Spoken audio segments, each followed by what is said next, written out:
This podcast is brought to you by Literature and Lingerie. And by Stevie Wicks.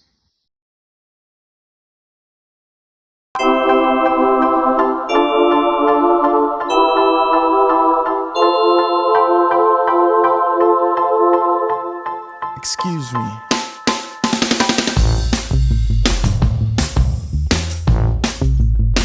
Yeah.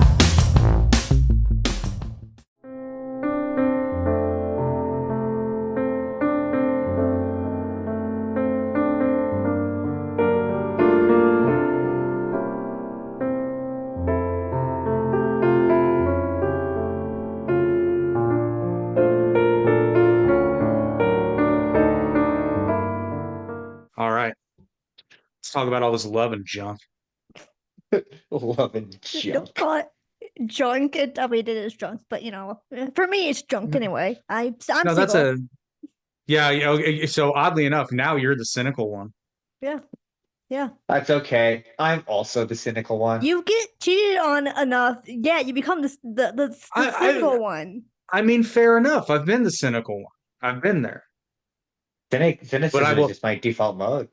But I will tell you from experience, the minute you're so cynical that you think you will never ever change, that and you're cool with it, like you're not sad about it. You're like, okay, this is just how things are.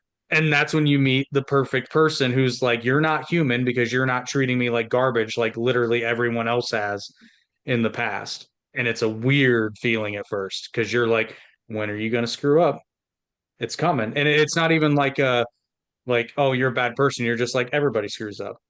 Mhm. It's true. And then it doesn't happen. And then you see things that demonstrate that it will probably never happen because good people don't do things like that. And it's a ride. It's a wild ride. Takes time though. So yeah, happy Valentine's Nah. Day, everybody. Nah. Never Valentine's humbug. No, but that is a Exactly. line. That is a line from something.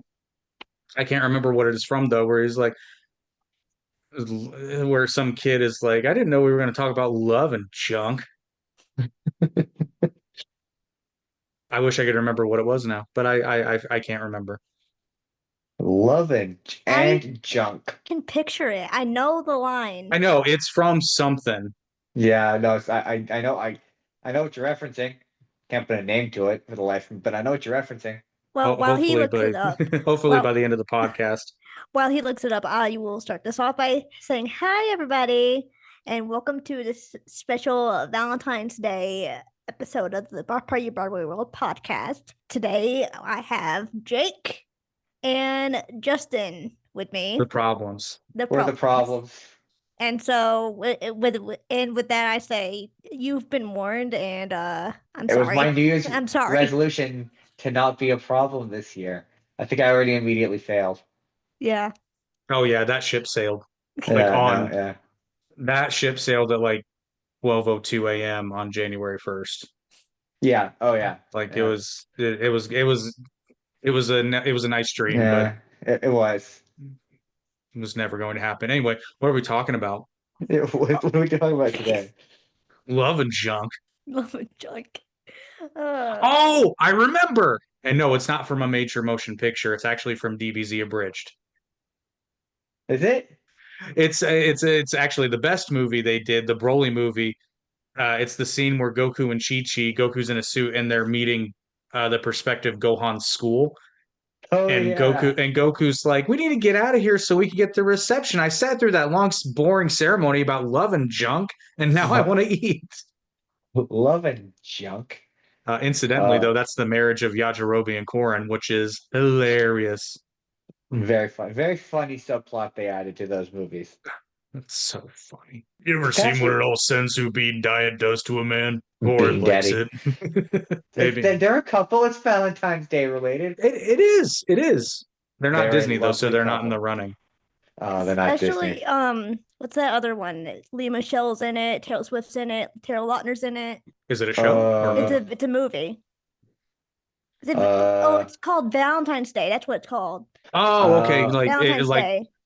Yeah. Yeah, that was a weird one. That was in that string of movies they were doing that were just holidays. Yeah.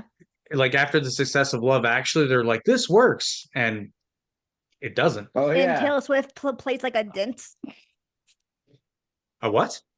a complete Oh my ditz. god, I do Oh, know the movie you're Ditz. talking about. Okay. I totally know the movie you're talking. She Is that plays movie like bad? a stupid cheerleader. Hasn't she done that in a See, couple music videos? Cheerleader, Okay. not stupid. I was gonna say they're not they're mutually not. exclusive. I Shake was It gonna Off. say they're not. She was a cheerleader in. That's what I'm thinking of. And then she talks trash about cheerleaders and other ones. So See, Two-Faced I Taylor. discovered I only like Taylor Swift Mm. music when it's not sung by Taylor Swift.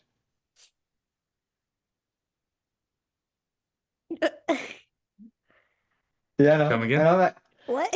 So I like her songs when they're sung by other people. Oh, when people cover them. Oh, Yeah. it was like what? Like Kids Bop? Kids Well, like Bop my version? favorite version of Mean is from Glee. I quite Yeah, like their version. Ah, okay. okay. I was like, Yeah, what? Glee's real. Glee's a frustrating show for me because I Yes, it love it. It I love is. it. But as good as Glee is, it could have been much better if they, pardon the expression, if Ryan Murphy had stopped tripping over his own dick. But that's what he does. Hey, And he does it that's so true. That's true. well. He does it in everything he does. Like I'm a big fan. I'm a huge fan of season 1 of Scream Queens, and season 2 is hot garbage. I mean, I wasn't a yeah. fan of season 2 either. No, I it was loved bad. season Season 1's 1. hilarious. Ariana Grande's death was like superb. See, that's the thing, and I feel glad Glenn, he was in Twisters. Who's the Glenn? It's not Glenn Glenn Powell. Paxton. Glenn Powell. I knew it was a P name.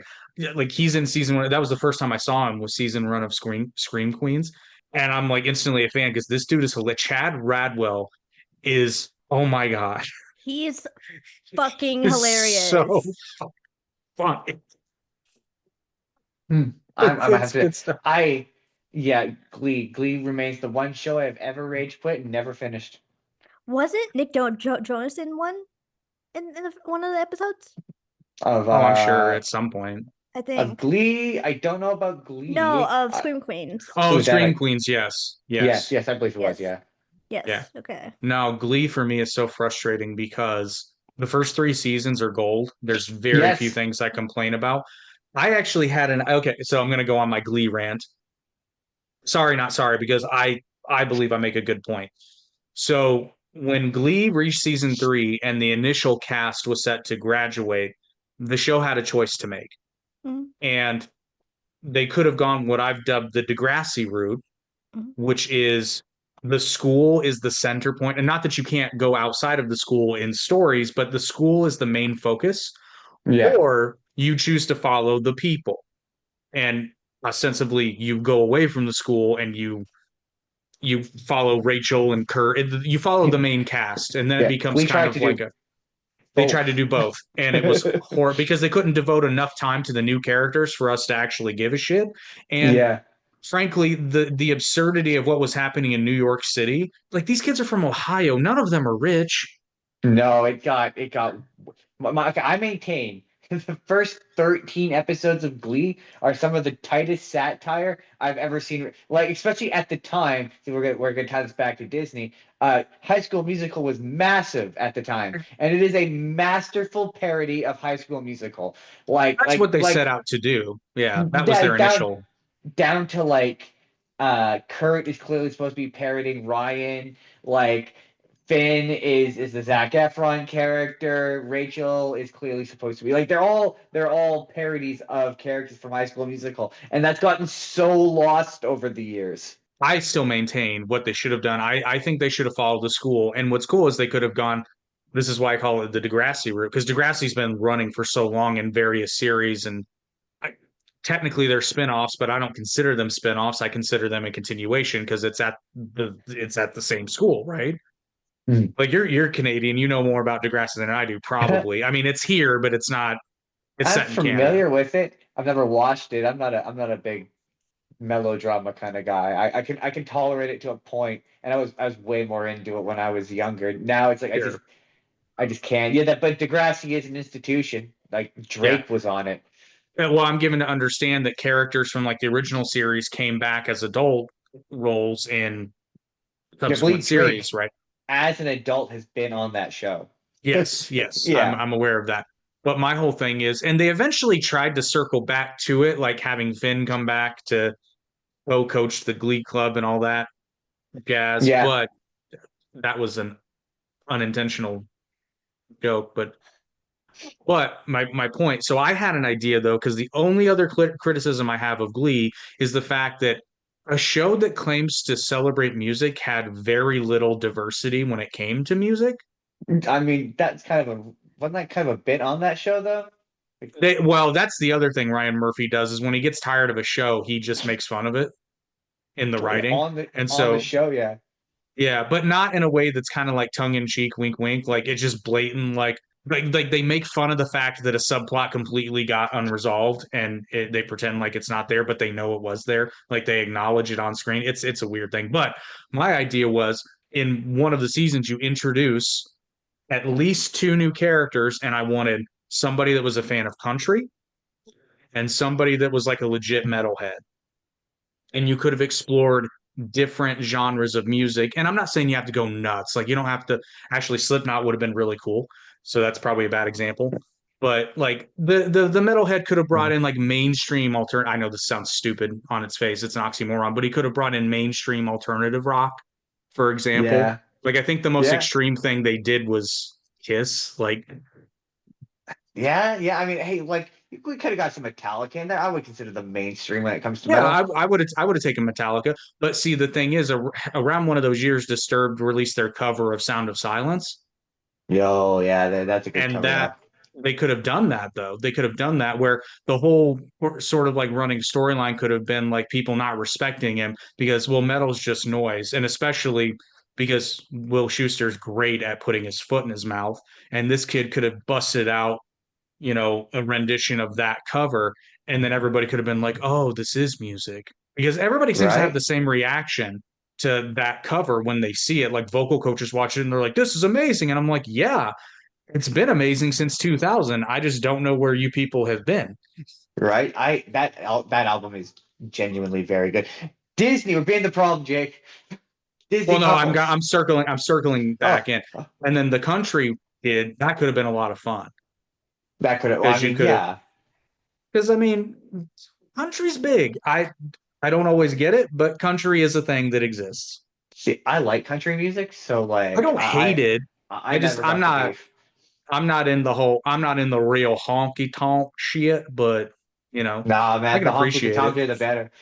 The tonkier the better. Yeah, I the mean, that is tonkier kind the of the better. point, to be fair.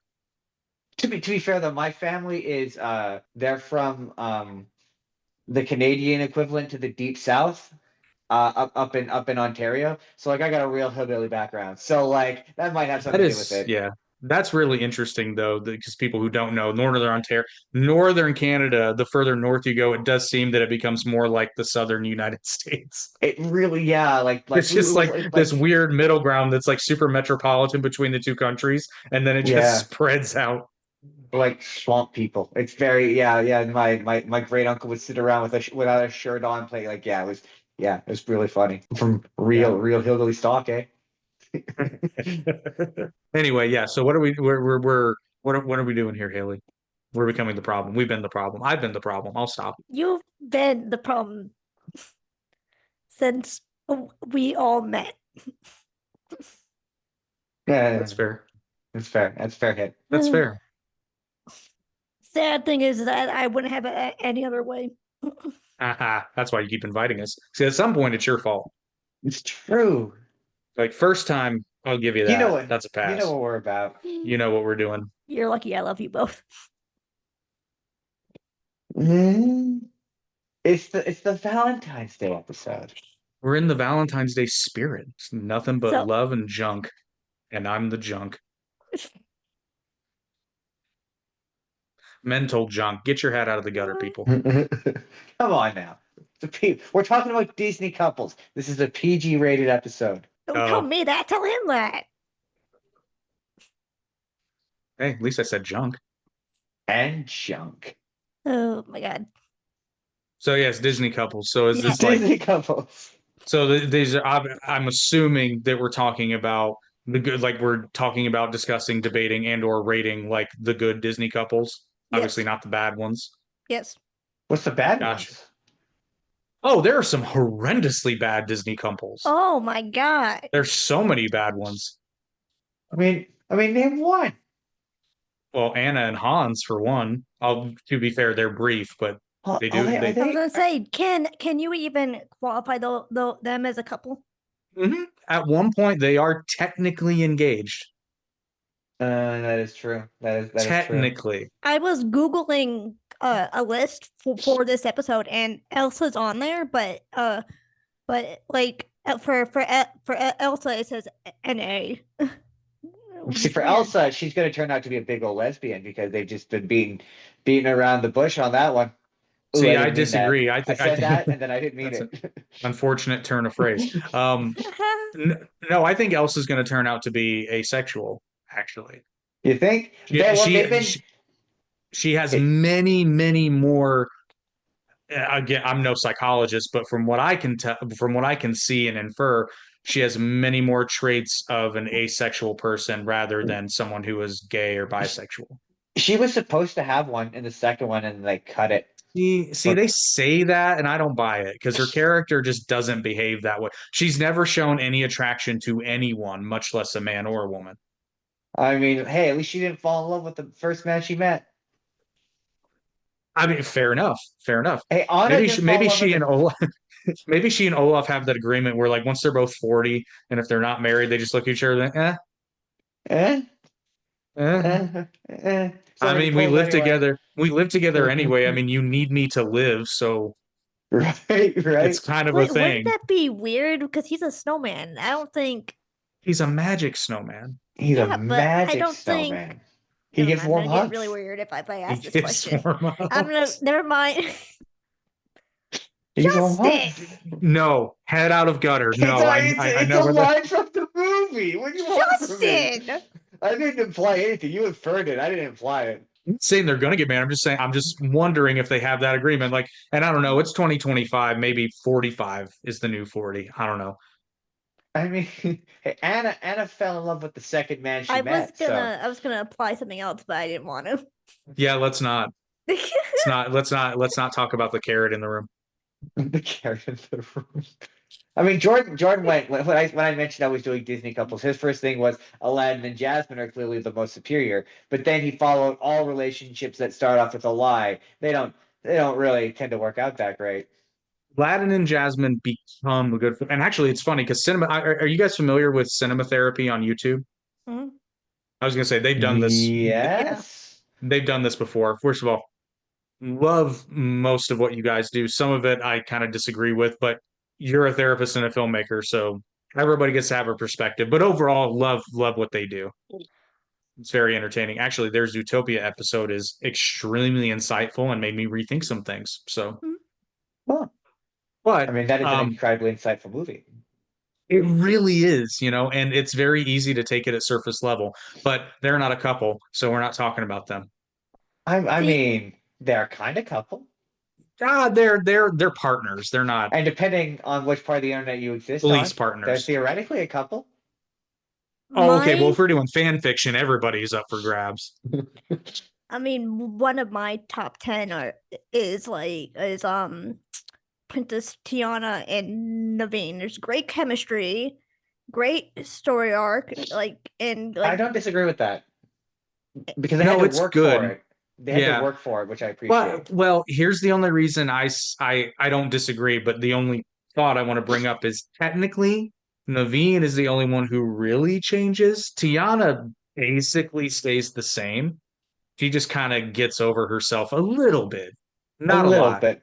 She still does have an award-winning restaurant, though. That is true. That she would have had I to mean, work fair, 24 fair. hours to open. Yeah, fair enough, fair enough.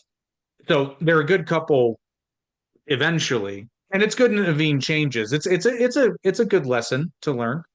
Yeah. That's very much like I said, the same with Aladdin and Jasmine, where Aladdin, and here's the thing about Aladdin. I don't like to give Aladdin a lot of grief because even in the fantasy world that they create, there's still a line that he has every reason to believe he cannot cross, particularly with Jasmine. Like, Oh, I mean, so you mean like a cultural line? yeah, a cultural line. So Yeah, so yeah, it yeah, makes yeah. it makes sense for any normal person to lie, at least initially.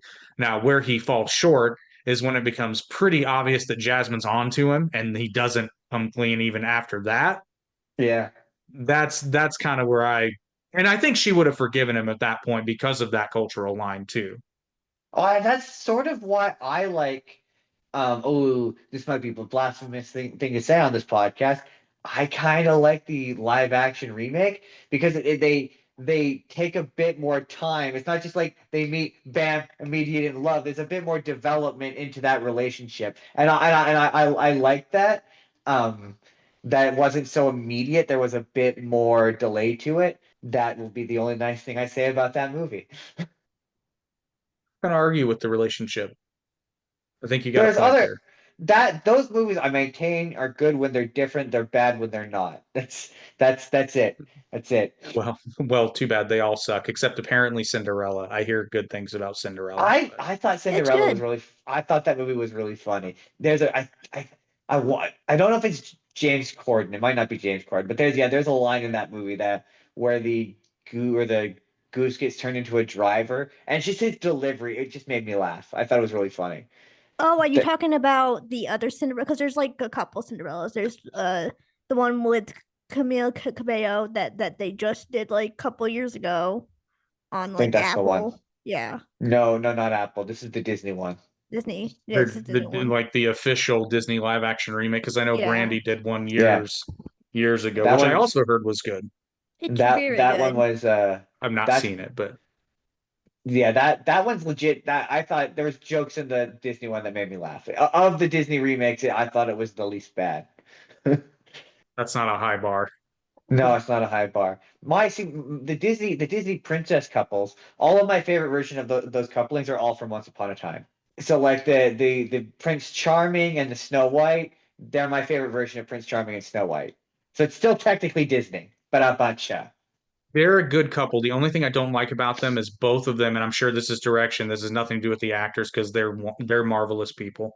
But their characters have a tendency to do this weird like stare into the camera, stare Yeah, just but slightly off. that's 90% of that show. That and the more disproportionately evil the characters, the bigger the cleavage they have. There's like the two things about that show.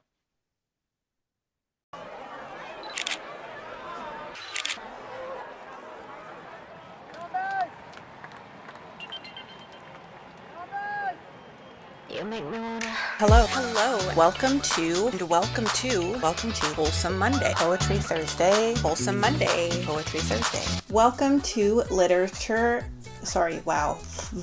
Say that 3 times 5. 3 times 5. 3 times fast. Fuck. My YouTube channel to accompany my Patreon. That sounds like I made my Patreon and then made my YouTube channel. Nix that. Okay, I'm gonna start over. Welcome to Literature and Lingerie, where we will mostly on YouTube be getting up to a lot of literature. Hit that subscribe button, and I think they say you should hit the bell, right? So that you're notified. No.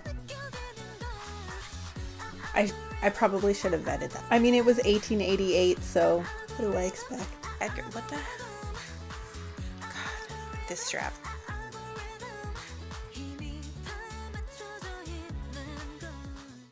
No, yeah, all of my favorite versions of the Disney couples are on Once Upon a Time. I love that show. I mean, that show is a well-written show for the most. It takes detours, but like Hook and Emma, Yeah. solid couple.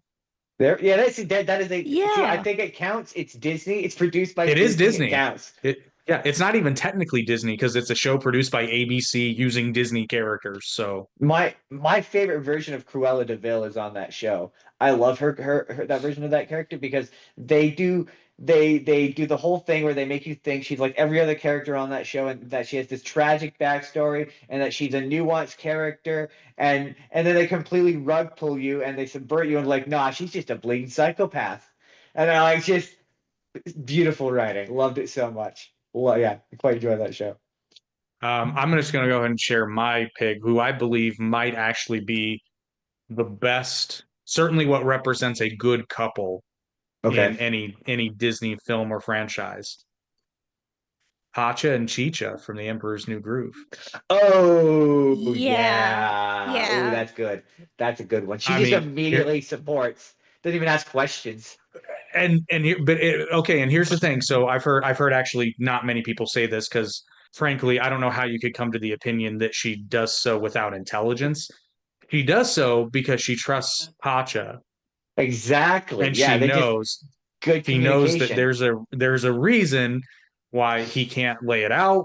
It's obvious, so she goes along with it. Not only that, she doesn't blindly follow, but they're both in a very similar headspace. Is it's like their relationship is such that they trust each other's judgment, and so it could seem to a more jaded person that they just go along with each other. They go along with each other because there's a track record that, granted, we don't see, but there's a track record of their relationship that says, I trust this person. Details will come later. But for right now, this is what needs to happen. And So I know okay. it's way to go. I love those characters. I love that movie. Here's a question for you too, because Jordan always rejects these out of hand on on our show. He hates them conceptually, but I would totally watch a live action remake of The Emperor's New Groove. So my The reaction to one that character would be CGI. I think it could totally work. okay, here's my only thing, and this is kind of my argument against all the live action remakes is the original so good, why bother? That's Because Jordan. It's the same you're argument Jordan makes. because you are not going to compete with John Goodman, David Spade, Yeah. Wendy Malick. I forget that Doc. What's his name Eartha again? Kitt. Well, that's Isma, right? Yeah, Patrick Yeah, Warburton. Patrick Warburton. You're not going to compete with that guy. You're just not No, going to why would do you it bother? Why would you bother? unless you get Yeah. him to play live action Kronk, in which case it's already been done. So why are we doing it again? I mean, that's what we asked about the How to Train Your Dragon remake, where you literally just have Gerard Butler playing the same character. I'm like, what's the point? I don't. But the one movie that Jordan's always like he's down for is Treasure Planet, but that's just because he wants more Treasure Planet, which I think is fair. That movie's good. Yeah, I actually haven't seen Treasure Planet. I need to. It's a good movie, solid movie. What about okay? Here's a Disney couple, Shang and Mulan.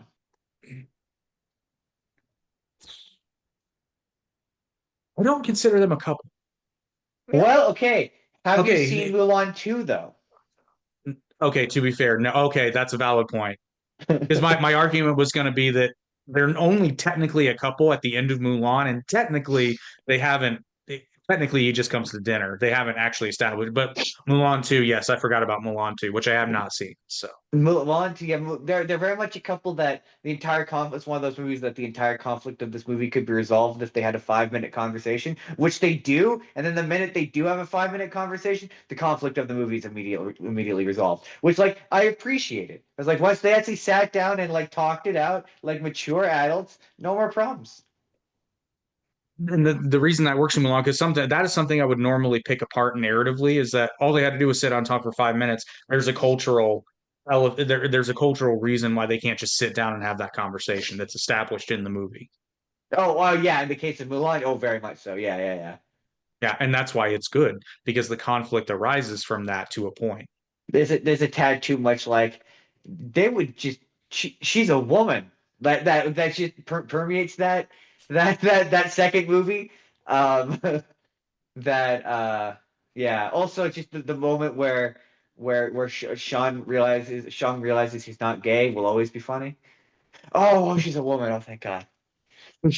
Woo, Culturally this would have been really unfortunate. woo. It's Yeah, like all of a sudden my feelings make perfect sense. right. Oh God. Oh, okay. Oh, we had to confront some feelings there for a while. Oh no. Oh, This he's was like, how oh, it I can. okay in ancient China. I'm just gonna go home and drink a beer, Right. Beer. cook outdoors, and Jordan would be upset if I didn't bring up Stockholm Syndrome and Beauty of the Beast. It's an easy layup of a joke, but what can I say? I mean, yeah, you're not wrong, especially initially. But initially, she doesn't like him, so I don't really equate that to Stockholm syndrome. But I No, mean, it is. apparently it's not actually Stock. I watched It's there's not a actually it's not actually Stockholm Stockholm syndrome. syndrome, but There's a popular YouTuber I watch who is one of my favorites, Lindsay Ellis. She has a very good, very long video, very good video about how she cringes anytime anyone ever says that it's Stockholm syndrome because it's not, and it's she too does a much better simplistic. job explaining it than I do. Yeah, it's because it's too simplistic because the unfortunate well, it's not unfortunate. Let me word this properly. Here's the thing about Beauty and the Beast is the Beast is actually a good guy deep down. Starts out rocky, but she doesn't so much fall in love with her captor as she falls in love with a guy who's got a rough exterior. And it's not an excuse. You could never keep another person captive against their will for any reason. No, that's a But crime. I mean, well, I mean, that's not the reason you shouldn't do it. It is a crime. You shouldn't do it because If it's it wasn't a immoral. crime, you still Yeah, shouldn't. you still, even if it were Right. completely legal, hey, the United States had a war about that.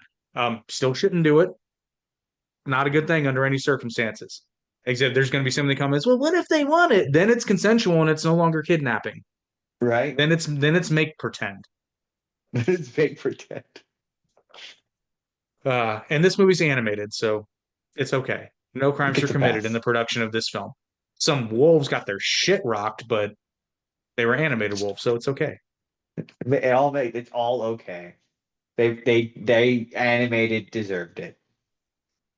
No, actually, cinema therapy does a great bit with that because they're criticizing it, right? And they never ever like take it too serious because they're like at the end of the day, it's a cartoon movie that was made in 1989 or no 1990. I'm sorry, I almost got that date wrong. Haley was about to hit me with something. Was it Well, I mean, 1990 or was it it 1991? 91. 91. It came out in 91. 91, so it would have been being made in 1990. I mean, animation takes a while. Fair enough. That's a valid point. But then at one point, somebody was like, "Yeah, but he saved her from the wolves," and they were like, "Well, okay, yeah, you should do that." But the only reason he saved her from the wolves in the first place was because he was holding her against her will, and she Right. escaped. So Right. you know, Yeah, it was the morally correct thing to do, but also maybe like don't make out with the girl who can't talk. oh, Snow White. I was thinking Ariel, but that also works. Yeah, don't make out with unconscious chicks. I mean, in the original story, it's worse, but like they Yeah, gotta say yes. in the original story, it's way worse. It's worse. It's bad. I also digress because how are they gonna do it in the live action when like she's not gonna be saved by like it's a story. Oh, the the live action movie. Yeah. That trailer was very confusing to me. It's all. It was just like, wait, so she's gonna in the third act do a big showdown and still eat the apple? This movie is I mean, yeah. incoherent. Oh, yeah, that's gonna be a disaster. It's gonna be a bad It's Disney couple. I'm just gonna call it. it's just really incoherent because it's like they clearly want to do a big third act showdown, but that completely contra like okay, here's what I will say about the original, having watched it recently. Snow White in that movie is annoying and insufferably perfect. Except she has terrible, terrible survival instincts. Oh, absolutely. The doc is like, hey, so in the event, you remember how the queen is actively trying to kill you? In the event that somebody shows up, don't take anything from them. I don't care how nice they are. Don't don't take anything from them. It might be dangerous. And she's like, Well, and okay, lead dwarf, and then he leaves, and then she eats a poisonous apple like a moron. the queen's disguise is that Right. It's not like she's scary and immediately off-putting, and Snow White's like, yeah, I'll eat the apple. yeah, Why totally. not? It's like, she should have just disguised herself as the prince. She has magic power. She can turn herself into the prince temporarily. And be like, That's what I'm you can just saying. show him, and be like, "Hey, hot stuff. You want an apple? I But licked it." like she has no I mean to be fair to that movie, it's from like 19 like whatever, it's really old and animation was expensive. So like it doesn't have much of time to like turn Snow White into a character, but she's just kind of not really a character in that movie. So that's why like to go back to Once Upon a Time, it kind of does the same thing that that movie appears to be doing. It's just it still wants to do the Apple thing, which was incoherent on that show as well, because this character is too smart to fall for that. Well, you see, it's a magic. You see, she was the woman from Lost. Oh gosh, I'm so actually amazed that I ended up liking Once Upon a Time because the first episode has this moment that was so off-putting for me, I almost turned it off. It's when the evil queen storms into the what is it, the naming ceremony of the Yeah, kid, yeah. and Yeah. she's walking, but the CGI background isn't keeping pace with her stride. Yeah, some of those And shows are bad. I'm like, oh, why did you do this? Yeah, that show's like Glee, where yeah, it has its moments where it made me mad. It's really But frustrating. the good moments do make up for Ah, it. it's- I will give it. I like what they did better for Frozen 2 than what Frozen 2 did for Frozen 2. 1,000 times more interesting. That is fair. Yeah, Frozen 2 was a weird mixed bag. I I maintain okay, to be fair, I wasn't exactly sober when I watched that movie, but the scene Oh, where the movie you thought the comes to 90s boy band number was an illusion or a hallucination.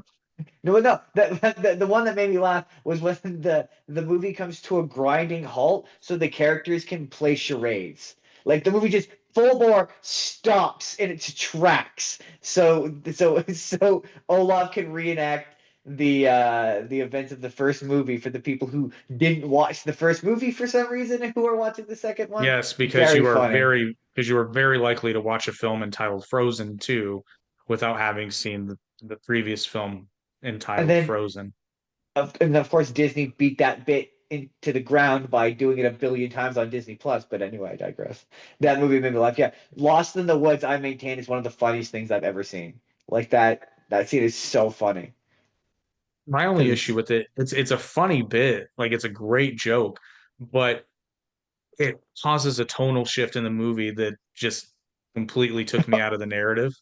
oh yeah, to be fair, I think I've watched it once since, but yeah, when I went, I was. I thought it was the funniest thing I'd ever seen, and I couldn't understand why didn't more people didn't think that movie was hilarious because I thought it was, but I don't think it was intentionally funny. I think it's maybe the bit. I think that's the thing. I think that's the thing. Haley, what's your go-to Disney couple that you words? I need words. What's your favorite Disney couple that you think epitomizes a good relationship with open and honest communication and genuine feelings for one another? Carl and Ellie. Up. Ooh, that's another Doesn't good one. count. Doesn't It count. does They were count. together for like 30 years though, weren't they? We don't see it though. We We see see it in highlights of a it. we see it in There's a no very dialogue. sad montage. You don't need dialogue. Oh no, I love the montage. The montage is better than the movie. I'm just saying that like demonstratively they had a very successful and healthy relationship. So successful Okay. he was willing to fly a house. Okay. I'm gonna really piss people off with this one. But consider for a moment, consider for just a moment that perhaps Carl is remembering that relationship through rose-colored glasses. I okay, back it up. Well, because we don't see it. And Wait, the number one cause for not just divorce, but marital problems are money fights. And it's implied that they go through nothing terrible, but they go through fiscal strife.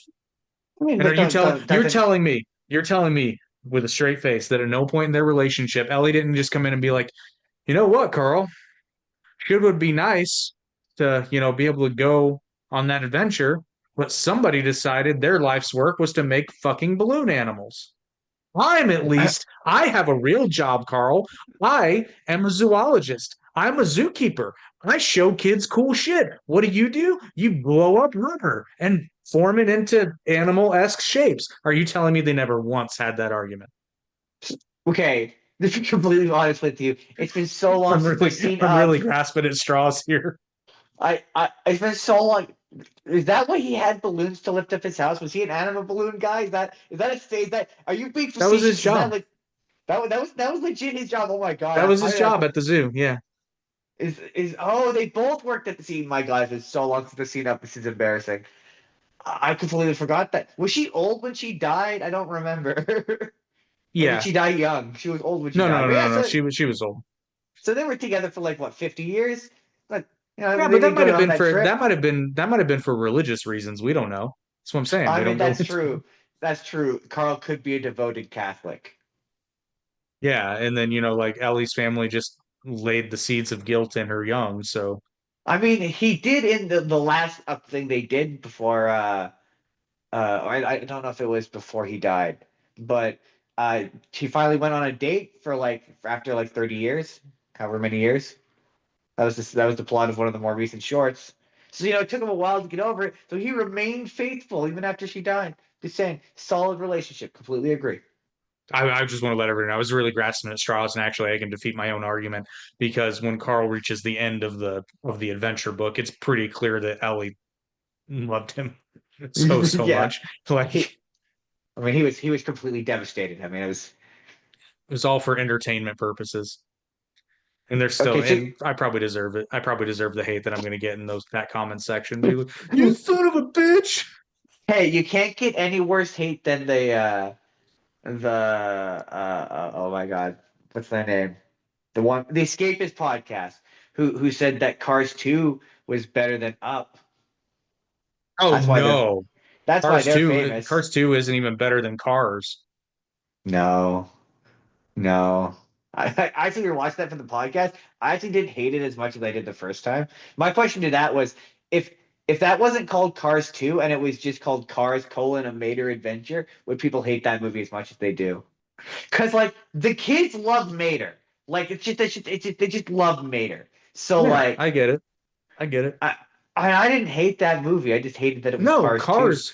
I haven't seen Cars 2. I've seen Cars. Maybe I did see Cars 2. Maybe I That's the saw one them where all. Mater's a spy. I've never seen the third one. Okay, I think I saw the third one. I had to have seen the first one. Maybe I fell asleep because I either didn't see Cars 2 or was so bored that I fell asleep. I can't honestly remember which happened. My dad loves Cars, Cars yeah. 1. Cars 1 is a surprisingly good little movie, and I resisted it for years. And then I watched it, and I find that hilarious because I have this odd fandom fascination with Owen Wilson. Oh, Like, fair if he enough. stops getting roles, can somebody just hire him to make audiobooks? I, he's one of those guys where I had to think about. I'm like, I don't think I've ever disliked him in a thing. I can think of stuff No. he's been in that I didn't like, but I don't think I've ever specifically disliked him in a thing. Also, he's in the saddest movie of all time, Marley and Marley Me. and Me. Yeah, it's the saddest Oh, movie of all time. And if that movie doesn't make you cry, you're a monster. it doesn't make Christine Ohm cry. Boom. It's true. It's true. I was gonna say, It's does he true. get it? Does he get the reference? I got the joke. Yeah, and I got it. I was gonna say she probably enjoyed its lesser known sequel, and the goat gets it too. That joke is just Yeah. for Jake. He's the Honestly, only not a one. bad not a bad movie title. It's It's not such a awful. horrible movie, though. It's Oh, just a she's really a loving horrible. tribute to that poor goat. Oh, she's a horrible person. A Puntosaurus Rex with a capital C. Oh, yeah, she's bad. Oh, I hate her so much. Anyway, I bet she has a terrible marriage. I'm just throwing it out there. Is she married? I don't know if she's married. Yes, she's married. Probably. I'm sure I don't she know. is. I don't know. Anyway, fuck her. Moving on. Moving on. That's got that Cars guy has got a couple in it, I believe, doesn't it? Doesn't he have a love interest in that movie? Yeah. I can't remember her name, but And um, my dad loved that movie because of Doc Hudson. I think he was a big fan of. I think it's Doc Hollywood. I yeah, I think it's think so. he always maintained that his character in Cars was literally just his character from that movie, and he always thought that was Oh, I'm funny. sure. I'm sure. But yeah, I would just love Owen Wilson to just create all manner of audiobooks. Just imagine reading like a spy thriller and just being like, and then he opened the box and he said, "Wow." Wow. The money's all in there. Wow. Wow. And I'm just going to put it out there. Shanghai Noon is a cinematic masterpiece. I said what I said. Jordan watched that movie for the podcast this week, and he thoroughly enjoyed it. And I agree, It's it's a very so fun great. movie. Shanghai Nights sucks, but Shanghai Noon is great. Yeah. Mostly because of Owen Wilson.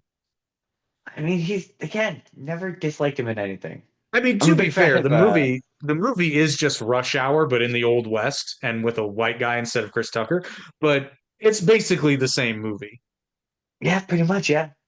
But hey, I used to say there's no such thing as a bad Jackie Chan movie, and then I watched The Medallion this week. Bad Jackie Chan movie. Yeah. Speaking of love, though, did you watch I think it's called The Foreigner? Jackie Chan movie? Foreign. No, I've heard it's really good though.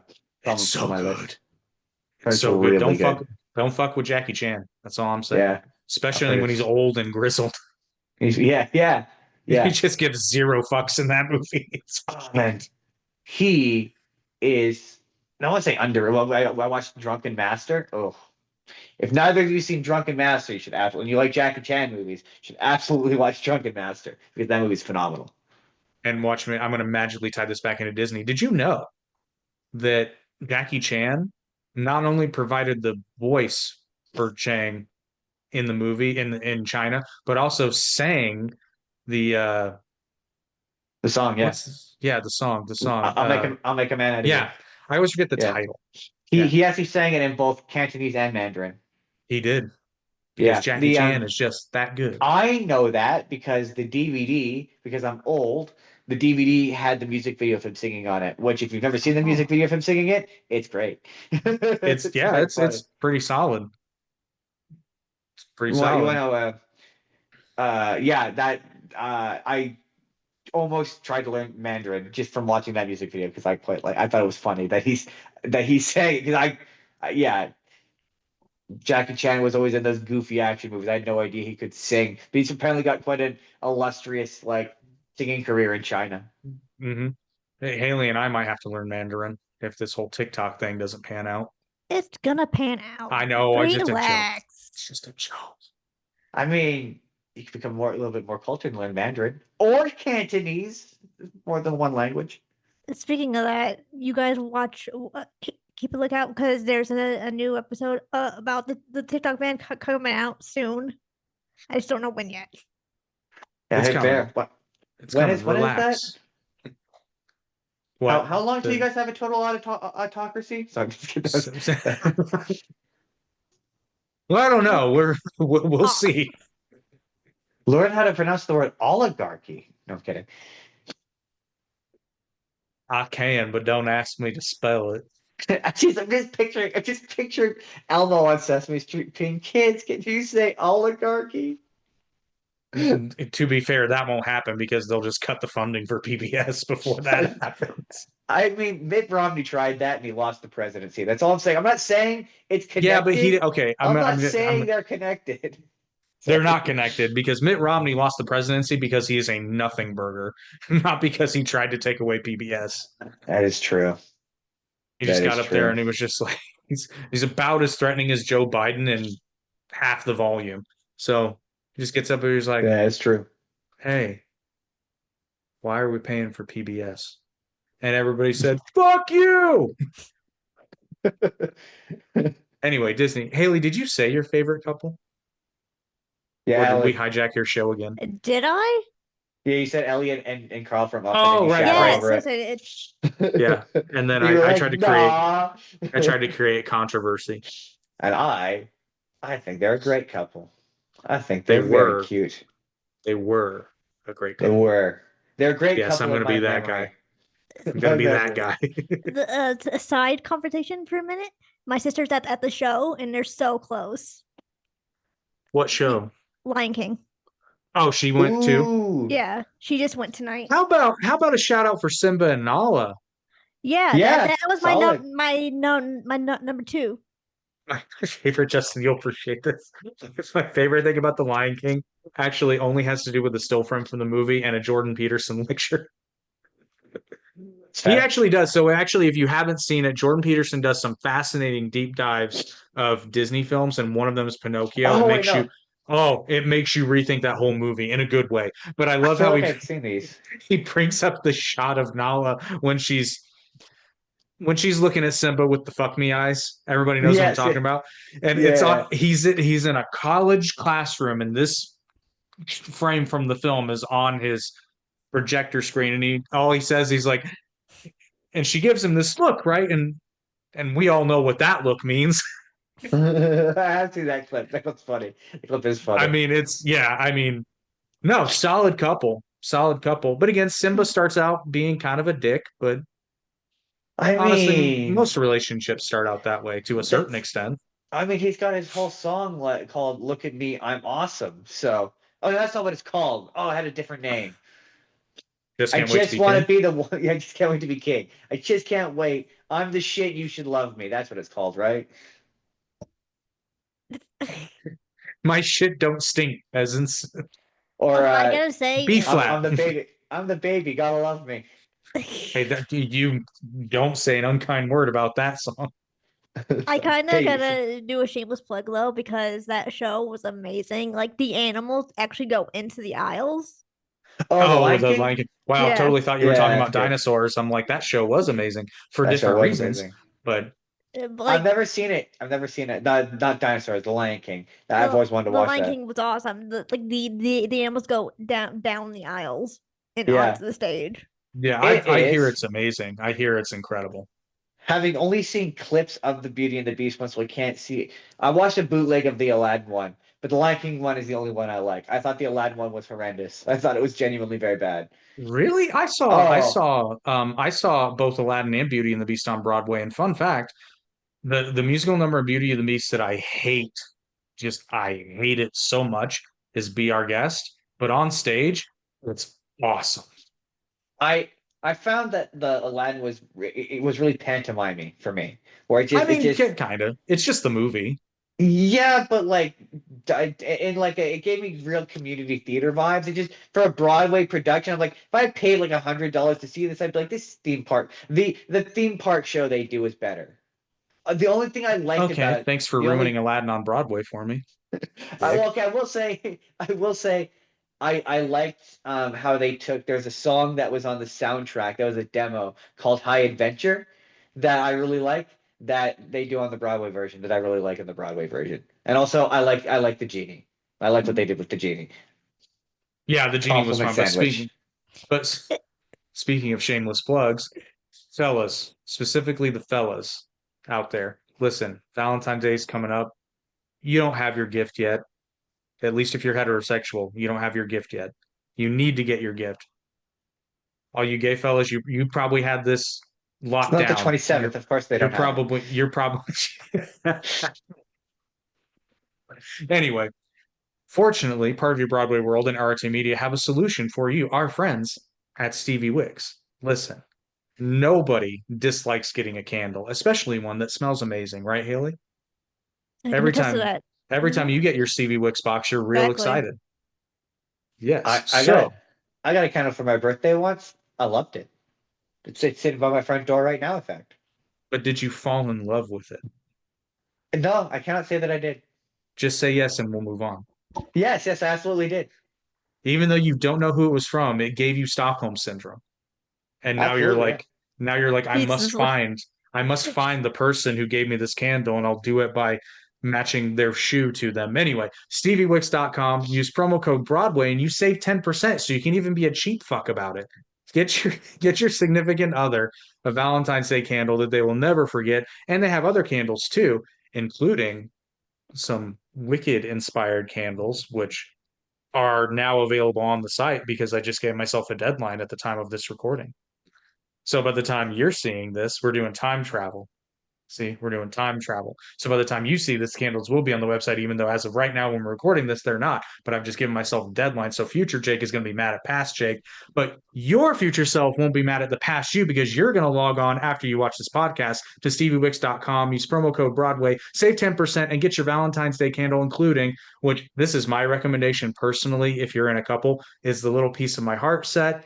It's inexpensive and it's really sweet and sentimental. And for those of you that are single and cynical on Valentine's Day, like Haley, You can get a gift for your single and cynical friend, the 3-wick Valentine's candle. Same sentiment, no romantic feelings required. Thank you for calling me out. Well, I Hey, mean, I'm also cynical and bitter, so it's okay. well, I don't think you want to receive a Valentine candle, but maybe you do. Maybe you do. A I guy, mean, a Guyantine a guy and I? bromance Maybe. candle. Get him a bromance candle. Bromance candle. I like that better. Bromance candle. Yeah, pure bromance. Hit him with the bromance candle. Don't actually hit them with it. Just give it to Metaphorically them. hit them with it. You got to be careful with those bromances. They're prone to get physical in a different way. I'm going to stop talking now. SteveWicks.com. Stop. Just stop while you're ahead, please. Just stop. Cringy ad spots are my specialty. You, we you did know what one, we're about. we did one on the Final Frontier that was supposed to be 30 seconds, and it ended up being like 2.5 minutes of us just gushing over Paramount Plus. Hey, Paramount Plus is great. You can They really had- watch Star Trek on it. That had time travel jokes too. It did. Highly They used successful. to have Rise of the Pink Ladies, and then they canceled the show. So Was that on Paramount? I thought that was on Hulu. nope, it was That on was on Paramount Paramount. Plus. It was on Paramount No, it Plus, wasn't. and then Well, they canceled it. I will write a sternly worded letter and send it to them. I mean, and not send it to them because I don't want them to cancel their affiliate promotion. I will write it and I will stare at it sternly. Be like, if only I sent you this. Oh, if I could have sent this letter, Oh, you would have been so angry. I will. You know what? No, I'll write a physical letter and not put the correct amount of postage on it. And then it'll come back and you'll be like, oh darn. Well, Oh, I sure would have given them what for. Oh, if they had only received this, if I'd only put the correct amount of postage on this. So yeah, Ariel and Eric. So as you were doing that promo spot, though, real quick on Beauty and the Beast, she never bothers to learn his name. I realized that mid-ad spot. Well, to be fair, she probably does that because when he reverts back to a human, his name is obvious. Also, she's like slightly. So pointed this out to me. How when she turns into a human, she kind of looks disappointed. Like she was really. I totally understand that. I totally understand that because I don't know if this is a new thing or it's existed in time immemorial. Sorry, every heterosexual woman that I've ever met that it's come up in conversation, they dig beards. I like him. They dig the hair. I like him. They're digging a guy who's a little scruffy. But when he turns it back into a human, he doesn't have one. I know that's why she's disappointed. You notice how when they do that goes, flash forward, "Aw." he now has a beard. You notice that? I did not. Wait, No, what flash forward? Wow, Oh, you had me. You had me hook, line, and sinker. Oh, I was like, I hate you so Oh, much. oh. You can fall for that. I hate Well, I know you that so much. oh wow, that you got me. That virtual high five on that one. That was good. It was like when they do the flash forward, he totally has a beard because I can imagine that conversation. She's like, so I'm gonna listen, need you to stop shaving, man. so listen, Jesus, I love you, but can we grow a beard? It's like, how many enchantresses do you know? Like on in your black book, like could Oh we no, he's reverse French. this? He's French. He can grow a beard. I have Yeah, full that's faith true. in him. That is true. He's a full-throated French man. Always forget that part. Wait, does Gaston not have a beard on purpose? Because I kind of feel like that would help him. Well, And no, he lied. He lied technically because in his song he says every last inch of him is covered with hair, but I see his chin. Oh, that is a decidedly clean chin. But also, like maybe he LeFou shaves him. There's no way LeFou doesn't shave him. Oh, LeFou. No, LeFou wants to shave him. LeFou does more than that. He wants to do more than No, actually. that's You know the what's? Josh Gad version. The Josh Gad version does. I Oh, feel I like don't know. I feel The animated version's not that far off. Yeah, the animated version it implies a lot. It That really is does. true. It's funny. I made a whole case on the Average Intelligence podcast when it was kind of in vogue to criticize Disney for LGBT inclusion. And I said, listen, normally I'm in your camp because I think Disney doesn't do enough. Like if you're gonna do it, don't half-ass it. Like don't I put a agree. split. Don't put Here's the thing: not doing it is an option, but don't do like a quick pan where there just happens to be a gay couple in the background that like kiss each other on the cheek. That's not enough. If Right. you're gonna do it, do it. However, I actually make the case LeFou's character legitimately being gay actually informs the character and makes the character better because now his behavior around two and for Gaston makes way more sense if he's in love I with him. said I said the same thing. I said no, but and that was the one character where I went, yeah, that makes sense. Oh, like LeFou can't be straight because That makes I'm total like sense. I'm sorry. Like, listen, I love my friends, but I'm not following you around that much. Like, if you're just my No. friend, like if you're just my Also, bro, in like the live action no. version, he's paying people off to say nice things. You know how expensive that is? I'm not paying Yeah, no, people off. that's pure in love and not even healthy love, but that's pure like unrequited love behavior. And LeFou should really see a therapist about that. He's got some issues to work out. I always kind of figured at the end in the remake, Gaston would be like, you know what? All right, I mean, he's always around. Like he's definitely right, got my back. right. I mean, he polishes a good boot, you know, Shaves a good chin. shaves a good chin. He You know, strikes I'm me as just a lad that knows his way around the kitchen. You right, could do right, worse. right. He I'm just saying. sings. It's played by Josh He Gad, so you know he can sing. my favorite part about that remake is when he kicks over when they kick over Emma Watts's thing. He's like, a woman reading? No. That was bad. That was a very bad movie. So what about Ariel, what about Gaston and LeFou as a couple? I I support it. don't have them on my list, so I'm shoehorning them in, holy sock and all. Um, Obviously unrequited, but if Gaston, did some work and sorted through some feelings, I maybe they could think, come look, to a mutual understanding. he's just Gaston is just a little too like. I'm not saying he's in the closet, but I'm saying he's like touching against the door. Is what I'm saying. He's like wrapping it. You know? I mean, he does it. I'm not saying he's overcompensating. I'm not qualified to make that statement. But if they said, like, if it came out that Gaston was actually gay this whole time, I'd be like, Yeah, you that know. tracks. I think he wants Belle more as an idea than he wants it as an Oh, actual sure, sure. relationship. I mean, that's obvious because he never inquires, appreciates, or mentions any of the things that make her her as an individual, Yeah, other than her appearance. yeah. She cares. He cares about stuff about her, not about her personally. I think the line is, and in town there's only she who's as beautiful as me. Yeah, yeah, yeah.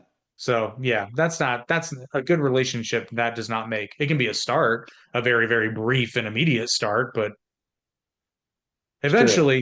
eventually he's gonna have to appreciate that she invented the washing machine, according to the live action version. Um. So okay, okay.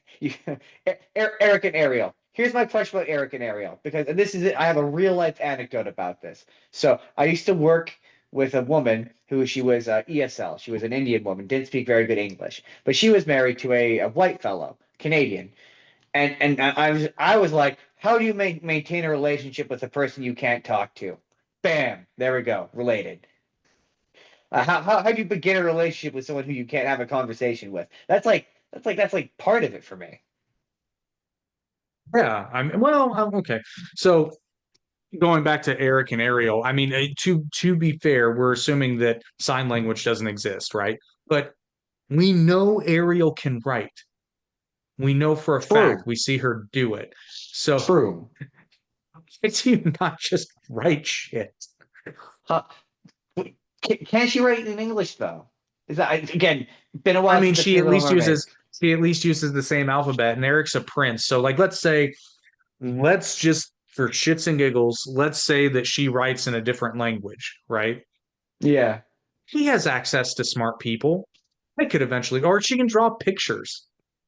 true. I feel like the remake did one of those like answered that question where it's like she can't see or like I feel like there was or maybe it was Once Upon a Time, but I feel like there was like one of the adaptations of this story that like like answer that question of why doesn't she just write? Because you're right. Now that you've said that, why doesn't she just write? I It's a can't tell very because the real reason is if she writes, then the plot doesn't happen because then all she has to do is, hey, Eric, I'm the one that saved your life, and I really, really, really like you. And in order to, which actually, you know what? Maybe she didn't do that because if she explained the situation, he would have thought she was either on drugs or being really clingy. we're gonna need to French on Friday. But you gotta mean it, so put your tongue into it. Right? Just really put that tongue into it. Nothing. Have you ever seen the College Humor sketch where it's kiss the girl, but it's like I think it's like kiss the girl continued. Like, It's very funny. she's ready. Girl in a rowboat.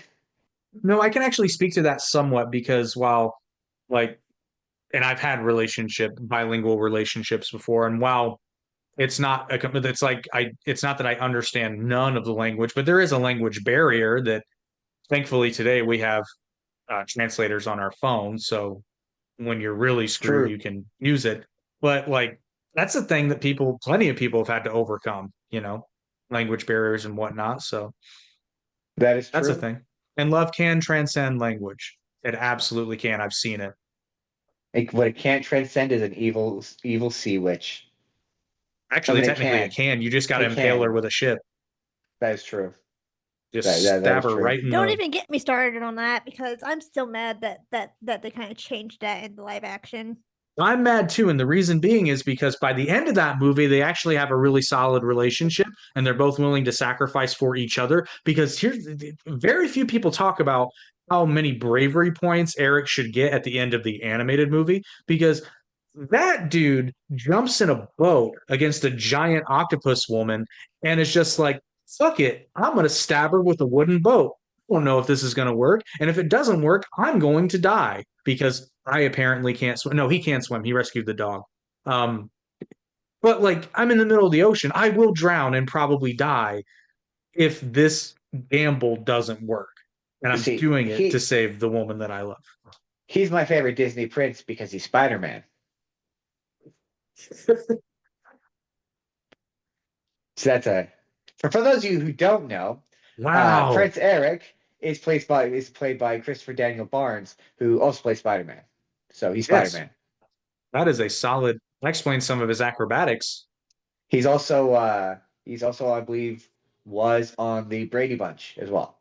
I Yes, believe. one of my favorite memes actually. I saw it on Facebook because The Little Mermaid does get a lot of grief as a movie, but my favorite is it was like a screenshot. And it was like, I don't understand how Ariel falls in love with him immediately, blah blah blah blah. And there's a comment below that's like, he jumped into the ocean to save his dog. Shut the fuck up. And Here's a couple. I'm like, you know what? You know what? Fair. Valid.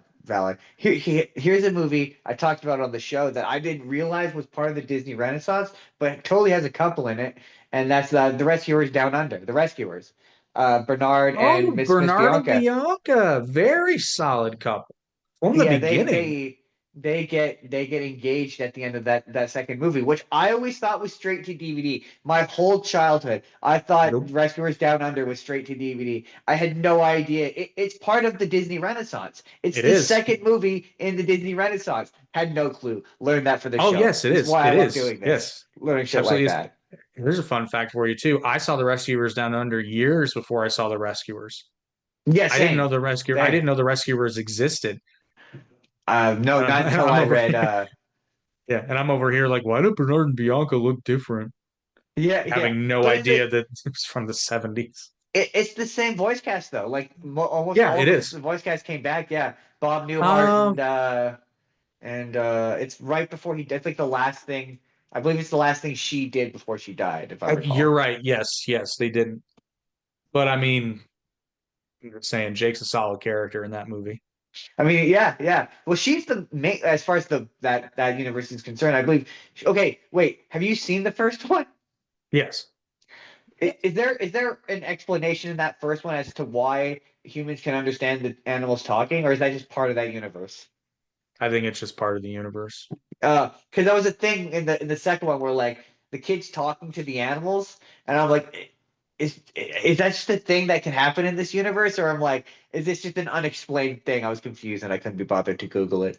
My head canon was always, I don't know if there's any basis for this or if I'm like remembering something. My head canon for that was always that children can understand them because children are innocent and don't automatically block it out because they think it's preposterous that animals could speak to them. That makes sense. I mean, they're based on a series of books, so maybe in the books there's an explanation given to it. Maybe. But yeah, I forgot about Bernard and Bianca. Solid They couple are a choice. solid couple. They're communicating. They work together well. And not only that, they're a good couple, and they work together well because they technically are Bianca coworkers. Bianca's not a gold digger or a classist in any way, shape, or form. Because she No, no. respects Bernard when nobody else does. Also, she's like I believe she's got an accent of some sort Yes. because yeah, I can't remember what it is. I think What she's Hungarian. Hungarian. So okay, that's not really. I guess that's not really interracial, I suppose. But it certainly is. Well, I I mean, mean, it's debatably intercultural though. certainly intercultural. Intercultural. They're working together. And They're getting over she cultural just differences. she took one look at him in those overalls, just getting his hands dirty, and she was like, you know what? I'm I'm done. into it. I'm down for it. I'm trying to think. Classic Disney couples. Okay. Plumbing my. Ooh, I got Max and Roxanne from a Goofy movie. They don't last though. I mean, but Terrible they couple. last. Terrible couple. I mean, I would say that though they last. Okay, they don't last him going to college because they've broken up well They before he's gone don't to even have a college. date. We don't even see them have a date. We do because eventually they do go on a date. We see them when Max is like older and he's a bit of an older teenager on the House of Mouse. There's an episode dedicated Oh, to them okay. going on one date, at One date least does not a one. couple make. Well, but I mean, it's implied that they are kind of a thing, but between the first and second movie, they've definitely broken up. That is an argument. Maybe they just went to different schools. That's also possible. I mean, your They, high school you relationships know, don't last. well, they graduated college and then they saw each other at the reunion and were like, "Oh, how you been?" It's like, "Well, graduated college and was in a relationship, but now I'm not. How about you?" "Oh, yeah, went to college, was in a relationship, realized they were both single, and they're like, "You know what? We never really saw where this could go. How's about it?" Of course, That's the Max has movie. mentioned that he mentions That's the the movie half I want to brother, watch. the half brothers and sisters he had because Goofy crushes it in the He second movie. does. That's a solid couple. That oh yeah, oh my God, I completely forgot about it. We're talking a Goofy movie. Yeah, the extremely Goofy movie is the movie where you find out that Goofy is the most functional Disney adult. Oh, hardcore. He Well, I mean, it's demonstrably true just because he raised a son as a single father, and he but yeah, didn't end up in the electric chair.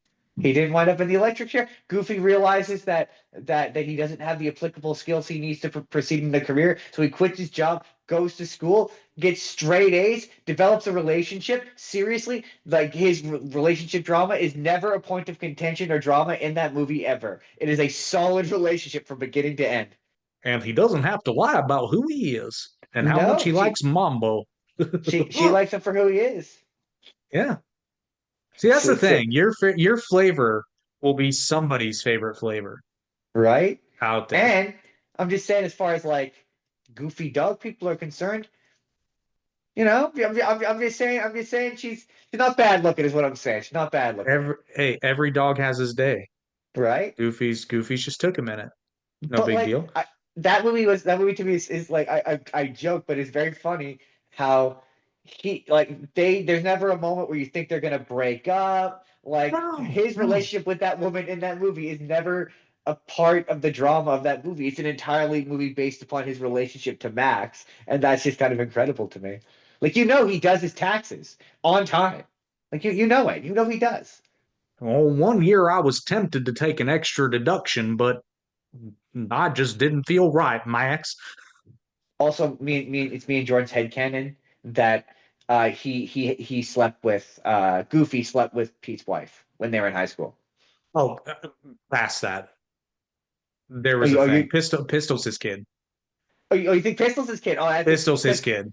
because in that okay, for audience members who don't remember Goof Troop, if you've never seen even if you don't watch the rest of it, watch the pilot because the pilot very much hints that Goofy and because Goofy and Pete's wife We're not. No, this is a conspiracy me and Jordan have been saying this. Peg. Goofy and Pete's wife, they were on the cheerleading squad together. And as a guy, you only join the cheerleading squad for one reason.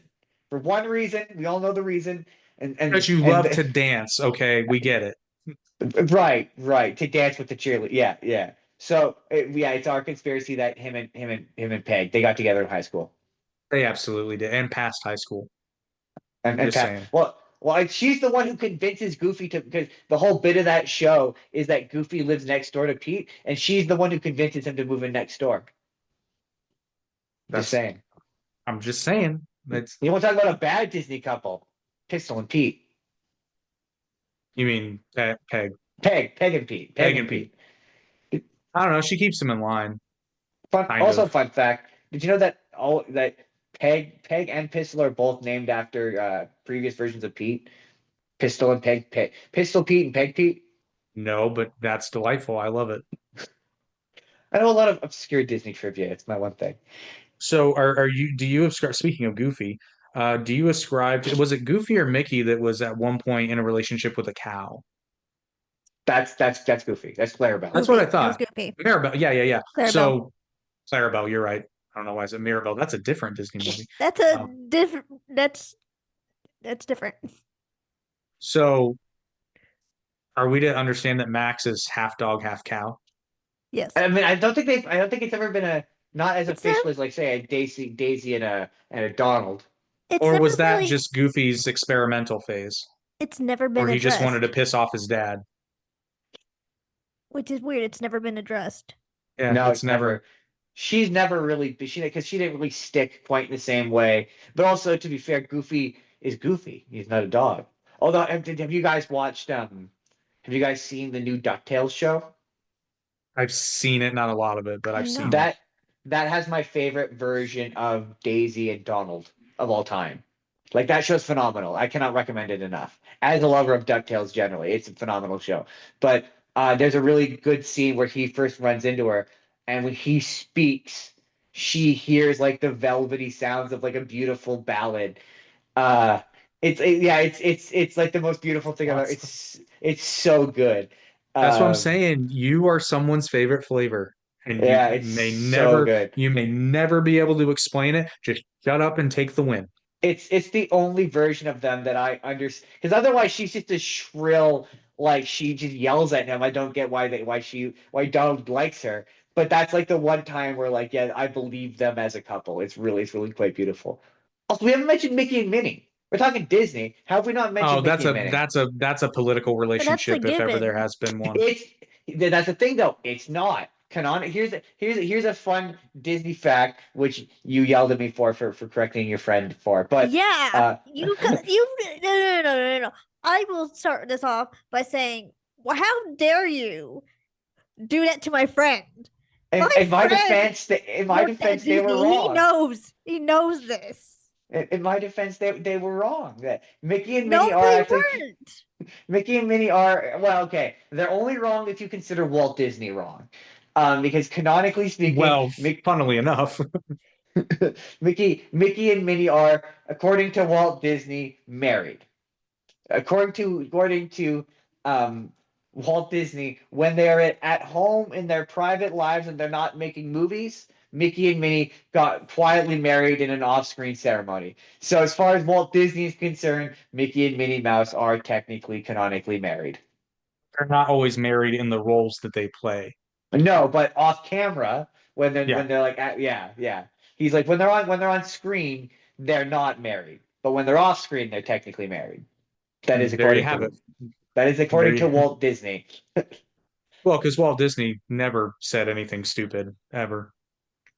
I mean, true. Depends, I guess, on your if you want to get into the sticky wicket of ownership of authorship. Who owns characters at what point? Well, he learned his lesson. Yeah, he did. By taking it to court, making it so that their characters can never escape into the public domain, thus ruining copyright law for everybody. I'm just like blinking angrily, just blinking, not even saying anything. Hey, that factoid comes from an article, an interview that Walt Disney did with a magazine in 1933. It's the only reason why I know that. To be fair, they might not share that like Disney World when you're working for the mouse. Maybe he didn't know. I'm digging myself a deeper hole. Yes, you are. Shut up. Just shut up. Shut up while you still can. Did you know that Steve Martin used to work at Disneyland in the magic shop? That's a fun fact. I'll stop now. What other couples? I mean, Peter if you Pan want to and go more Wendy? recent, Peter Pan. They're not. Not a couple. Not a couple No, per that means se. Peter It's like it's platonic, but no, it's Peter Pan and his young and Wendy's young granddaughter, yeah. Moira. Moira. That was a reference to Peter Pan and Wendy. No, that's the granddaughter's name is Moira. I mean, not Peter Pan and Wendy. Hook. That was a reference to Hook. Yeah. Was that her name? Moira! I had to have Jordan watch that movie for the show. I didn't watch it. Oh, Peter Hook's Pan. solid. Peter Pan 2, though, the second cartoon. What was her name? Jane. Yeah, Jane. that is remarkable that movie went to theaters. Jane, yeah, I believe her name is Jane. That movie went to theaters. I watched that movie in theaters. That one and The Jungle Book 2 went to theaters. I watched those movies in theaters. Incredible. Those would be straight No, to I've never streaming. seen Tarzan 2. I've never seen that one. That one is very specifically. You remember that era where they would take pilots or like the first 3 episodes of an animated series and then sell it to you on DVD? That's what that was. That was them trying to sell that Tarzan show that I think ran for like 1 season. You know what's so weird too is if you remember back of Return to Neverland, it's like first out of like World War II or something like that. Like where they're trying to get back home with all the bombs going off. I do recall, yeah, something about that. Yeah, I Yeah. believe so. Because I seem to recall there's a bit where like they've got Nanny's wearing the I don't know what they're called, but the you know the hats you wear, helmets or whatever. I remember that. Yeah, it's been so long since I've seen it. I think that has a song in it. I think, from what I remember. And I think also this is the one. Sorry, kids, but Tinkerbell dies in this one. What? Really? Yeah. Not enough people clapped. Tinkerbell Really? dies. Tinkerbell Like dies. straight up, or like she comes back, or like straight up dies. She straight up dies, but then like she ends up being Really? revived, but like she dies for Oh, okay. like 10 straight minutes. Oh, Oh, interesting. that's not. They had made a whole movie about that. They were dead longer than 10 minutes in Flatliners, right? I don't know. I can't 11 remember. minutes. I think they got up to How many? 11 minutes. I think, Yeah, I think so. or maybe it was Yeah, so- 12. Yeah, so Tink doesn't even hold the record. So Yeah, but that movie's bad. And also, I made fun of that movie. This is just the brains dying. I thought it was their hearts dying. Well, okay. They stopped their hearts, right? You're smarter than me. You're both smarter than me. Isn't the brain the last thing to die when you die? I think it technically depends. Yes, I think you're right. Actually, I believe you're correct. I believe it's your brain, right? That's the last thing to die. I believe Your other so. organs shut down first. I don't want to say that with any real confidence or authority in case I'm wrong. I think generally speaking, unless I don't know, I can't. I'm not qualified to make that I'm statement. not- yeah, I'm much not- like I'm I'm not not a qualified. doctor. Yeah, much like I'm not qualified to rate the validity of couples in Disney movies either. But we're doing it anyway. No, absolutely not. No, I'm not a couples therapist. I know couples therapist. The list I got from Google put Snow White and the Seven Door Snow White and the Prince as number 1. I'm like, that's no. That doesn't I mean, even get a 5. It gets like a 0. But that my argument to that, or my question to that, I guess maybe would be, which version of them are we talking? Because like if we're talking like the classic one, yeah, man, he would they sang one song together? Does that qualify as a conversation or getting to know each other? Before he's making out with her in the woods. Like they don't get much screen time together. They get the song where they meet, and then they get him waking her up, and then them going off to his castle. That's all the screen time. Yeah, I was gonna say, yeah, they sing the I'm wishing, right? The Yeah. wishing song. Yeah, Yeah. yeah. Yeah, that's pretty much it. But Not that's only that, usually why these most things give them a tad more depth than that. but can I just say something real quick? The fact that the doors defeat the witch and not him? Come on. Is that a thing in the new one? No, it's this thing in the original. Oh, Doors yeah. defeat. Well, and I believe the evil queen gets defeated by herself, I believe, doesn't she? She Yeah, just but takes a like, tumble, but, but, from what I but, recall. but, like, they chase her, and then she tries to like push the rock and ends up accidentally like pushing herself off the cliff. Right. I mean, to be entirely fair, I think I already said this, but to be entirely fair to that original movie, I want to say 1939 is when that original one came out, but I feel like Hmm. that's not right. Yeah. But like that much animation, they didn't have a ton of time to work with. So any narrative issues I could possibly have towards that movie don't feel entirely fair. Doesn't feel fair to point out plot holes in that one because it's like he only had so much time to work with. Same thing with like Dumbo or Alice in Wonderland, where I'm like, I don't feel fair. It feels like punching down, I guess. But I love Dumbo. Dumbo is really short, It's short, and but It I is. love Dumbo. It's my favorite movie. it's been so long since I watched it. And the last thing I watched Dumbo related was the live action one, and that movie was aggressively boring and bland. I don't even want to say it was bad. The one funny joke in that movie is having Michael Buffer say, "Let's get ready to Dumbo." Although I'm biased though. What? Let's get ready to Dumbo. That made me laugh. Yeah, I know. It's the one joke in that movie that's funny. Especially but if you know who Michael Buffer is. I am biased though too because Mulan is my other favorite movie. But I'm biased because Mulan came out the year that I was born. Really? Yeah. Okay, hold on. Don't tell me 98, Yes. 99, 98, 98. 98. 98. Yeah, that movie always feels like I love Mulan because that movie looks newer than it is. Like I always thought That's that true. for years, I thought Mulan came out in 2000. I had no idea it came out in 98. And I saw it came out in 98. I was like, really? I always thought that was a 2000s movie. Wow. Yep. It came out June of 1998 and I was born October of 1998. Really? Mhm. Huh. Huh. Man, I'm so bad with dates. That just tells you I'm bad with dates. Yeah, I love Mulan. Mulan is one of my Mulan's favorites. a solid movie. So technically, Milan and I are the same age. Give or take a couple months. Oh, Yeah. the movie. Yeah, I was Yeah. gonna say definitely not the character because Not the Mulan character, is from ancient China. She yeah, is quite a bit older than you. but the movie, Also dead, but but the but the movie and I are the same age. Just give or take a couple months. it was a good year, Yeah, 1998. yeah. Solid year.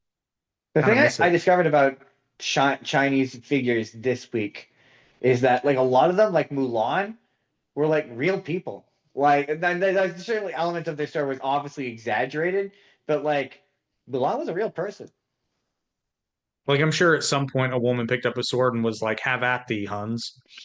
Apparently, I don't want. I'm gonna butcher the story, but it was like she did the disguise herself as a man Yeah, thing, but at the least according difference, to the ballad. Yeah, the ballad of Fa yeah, Mulan.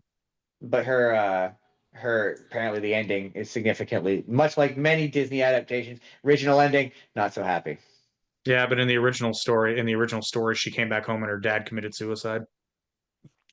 Wasn't it also part of like she? Well, no, I know maybe that wasn't what actually happened. I think maybe I saw in a video that said it would have likely happened. She had her feet bound, which apparently is an Something like that, I think. Yeah, incredibly maybe. unpleasant thing that can happen to you in China. Oh no, it was done like a lot. Yeah, Oh, is it Can, not just in China? I understood it it was in was done China. a lot in China. yeah. Yeah. It's a But bad, painful thing. can we also talk about the fact that in the cartoon, like she perfectly cuts her hair with a sword? And it's like, Well, you see, they cut Right? away when she's trying to even out the ends. Yeah. He's like, Right? shit, I didn't want bangs. Fine. I mean, talk about Mulan, Mushu, just the string of Disney trying to be like, we need a genie. We got a famous comedian in here to do a genie. Hey, it's a solid runner-up. I will I mean, say though, Aladdin, they did so good in that desert island scene where he opened the book and then he gets pinched by Sebastian the Crab and like all those like classic Disney nods. Like, come on. I mean, it's just a solid movie generally. Yeah, That's Aladdin might be my favorite Disney movie ever made. Might be. oh yeah, It's up there. yeah. It's that's another movie that looks it doesn't look as old as it is. It looks way newer than No, it actually is. I will say The Little Mermaid, in my opinion, is kind of just starting to look dated, and that's And only in it's the a sense that style thing. It's a yeah, style thing, not a it quality thing. no, it just because it looks like the animated movies from the 1980s just looked like that. Like it's hard to describe. Like I never used to compare. To me, the original Little Mermaid looks like a Don Bluth movie, Mhm. like that era of animated movie, like that the style. But also, to be fair, I think Don Bluth worked on Little Mermaid. I think that was right before he No, he left left. Disney. No, he left during the Fox and the Hounds production. He didn't Was it do a during the Fox and the thing. Hound? Oh, okay. Yep. Because Yeah. yeah, I thought that was because that sort of looks like his style. That movie, in my opinion, looks like his style. That reminds me. I don't think that not neither of them have a couple. The Fox or the Hound. I mean, No, unless no, they do. Todd and do they? Dixie. Oh, true. They do. That is Oh true. yes. Okay. Now I remember because I couldn't remember because I thought That's so. another really sad movie. There's a long It line. Yeah, but with if you read the original book, way sadder. That's true. I always cry at the scene when like she like takes Todd into the woods and then leaves. Oh, Not to that movie mention get me every time. that's a very unethical thing to do. Yeah, just from a If you've conservation raised standpoint. yeah, if you've raised an animal from the time it was a baby, it will die. It's a matter Yeah, of time. that Probably movie. I mean, quickly. what's that movie? How when he initially gets dumped into the woods, that is pretty much what would happen. That's fairly. I mean, it's anthropomorphized to a degree, but his like utter like no knowledge of how to handle the woods is it's pretty much what would happen. It You have would no result in his death though, because there wouldn't be a kindly owl kindly animal. anthropomorphized owl black woman to tell him what's what. No, that owl would eat him. Yes, in short order, especially one that size. It would But have it's a Right? Disney zero movie, issues. so it's not as morbid because it's a Yes, Disney movie. so instead we're gonna sing. We were gonna sing about it. No, I love that movie. That was one of my favorites as a kid. That's another one that it looks newer. Disney always looks newer than it is. Like that's from like the 1960s, I think. Oh yeah, 1970s, because maybe. that 70s, yeah, but that's because they invent the animation techniques that everybody then rips off. So That everyone apes. Yeah, that's true. that would be why. Yeah, Oh, here. What about? imagine a realistic Disney musical version of the Fox and the Hound. The owl just kind of swoops in and is like, I'm gonna pick you up and eat your entrails, gonna cough them up later. I don't know why that was the tune of The Inspector fuck? Gadget. The It's fuck? an owl pellet joke. This is an owl pellet. That's how they Because eat that's what them. they do, because they can't digest bones, so they like a cat, Right? But like a big enough owl could eat a decent sized fox. Oh, It's absolutely. Yeah. Yeah, okay, there's no absolutely question. good. What Oh about well. Disney couples that are a bit more normal? Mr. and Mrs. Incredible. Good couple. Bob Cute has some couple. issues. Cute couple. I love how the movie kind of reflects on Cool. like real family dynamic. I mean, yeah, that movie is all a metaphor for a guy cheating on his wife, but Yeah. yeah, it works, and yeah, they feel like a very real couple. That I appreciated. I appreciate movies where it's not like my thing with modern Disney, and we've talked about Frozen, but yeah, the heavy-handed wink and a nod. Oh, you wouldn't marry a guy you met in the first day. Shit gets old. What about Taryn and Elonwy from the Black Cauldron. I've never seen the Black Cauldron. You've never seen the Black Cauldron? Never seen the Black Cauldron. I don't know that they're really all that good of a couple. God, now you're making me. I might have to watch the Black Cauldron. Yeah. Jordan watched it for the I show. know. I think I've never seen it. I've only seen it once. I don't remember them being a particularly memorable couple, It was that good movie that nor constantly otherwise. would come out of the Disney vault because it nearly killed Disney, so they look for every opportunity to make money off of it. And they're still trying to get paid on that one. They still are. Oof. I think I read an article somewhere that said like they went like right to DVD because it like scared children in the theaters or something. Something It like didn't that. go Pretty right. much. It didn't go right to, well, because it was released. It was prior to the Disney Renaissance, but Yeah. Yeah, that's the movie that just about killed Disney because Yeah. it Yep. bombed so Yeah. horribly. But it inadvertently led to the Disney Renaissance. yeah, because they experimented, and a lot of those animation techniques that they used in the Renaissance were first seen in the Black Cauldron. Mhm. Yeah, oh yeah. So And not then no shot ripoffs or anything like that, but yeah, there's many things. Yeah, I can. It's weird because it's a Disney movie. It doesn't feel like one. like the Horn King is terrifying. It's terrifying. It's pretty dark. I watched it as an adult, and I'm like, I could see this scaring children, like But legitimately. also, like, I would argue that that's the point where Disney sort of stopped taking chances because they did big swing, Not at big all. miss.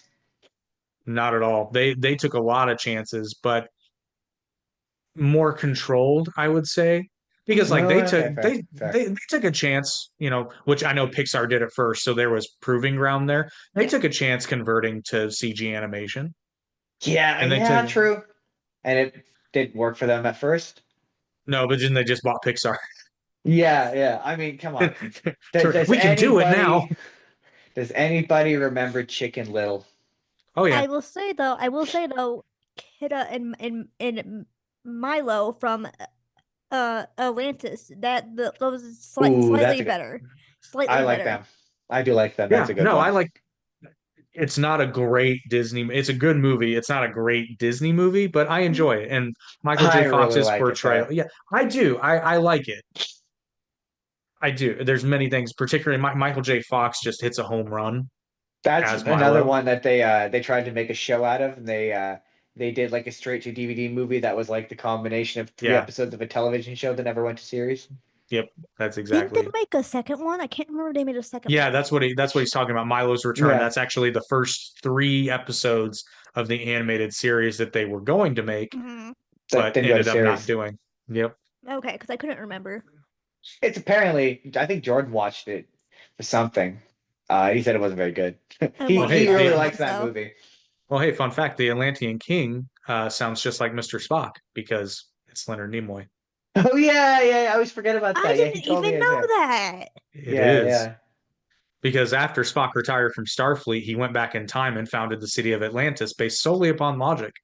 But then they all died. This isn't technically Disney, but it kind of is now since Fox and Disney are together. I know now. where you're going. It is technically now. Anastasia and Dimitri.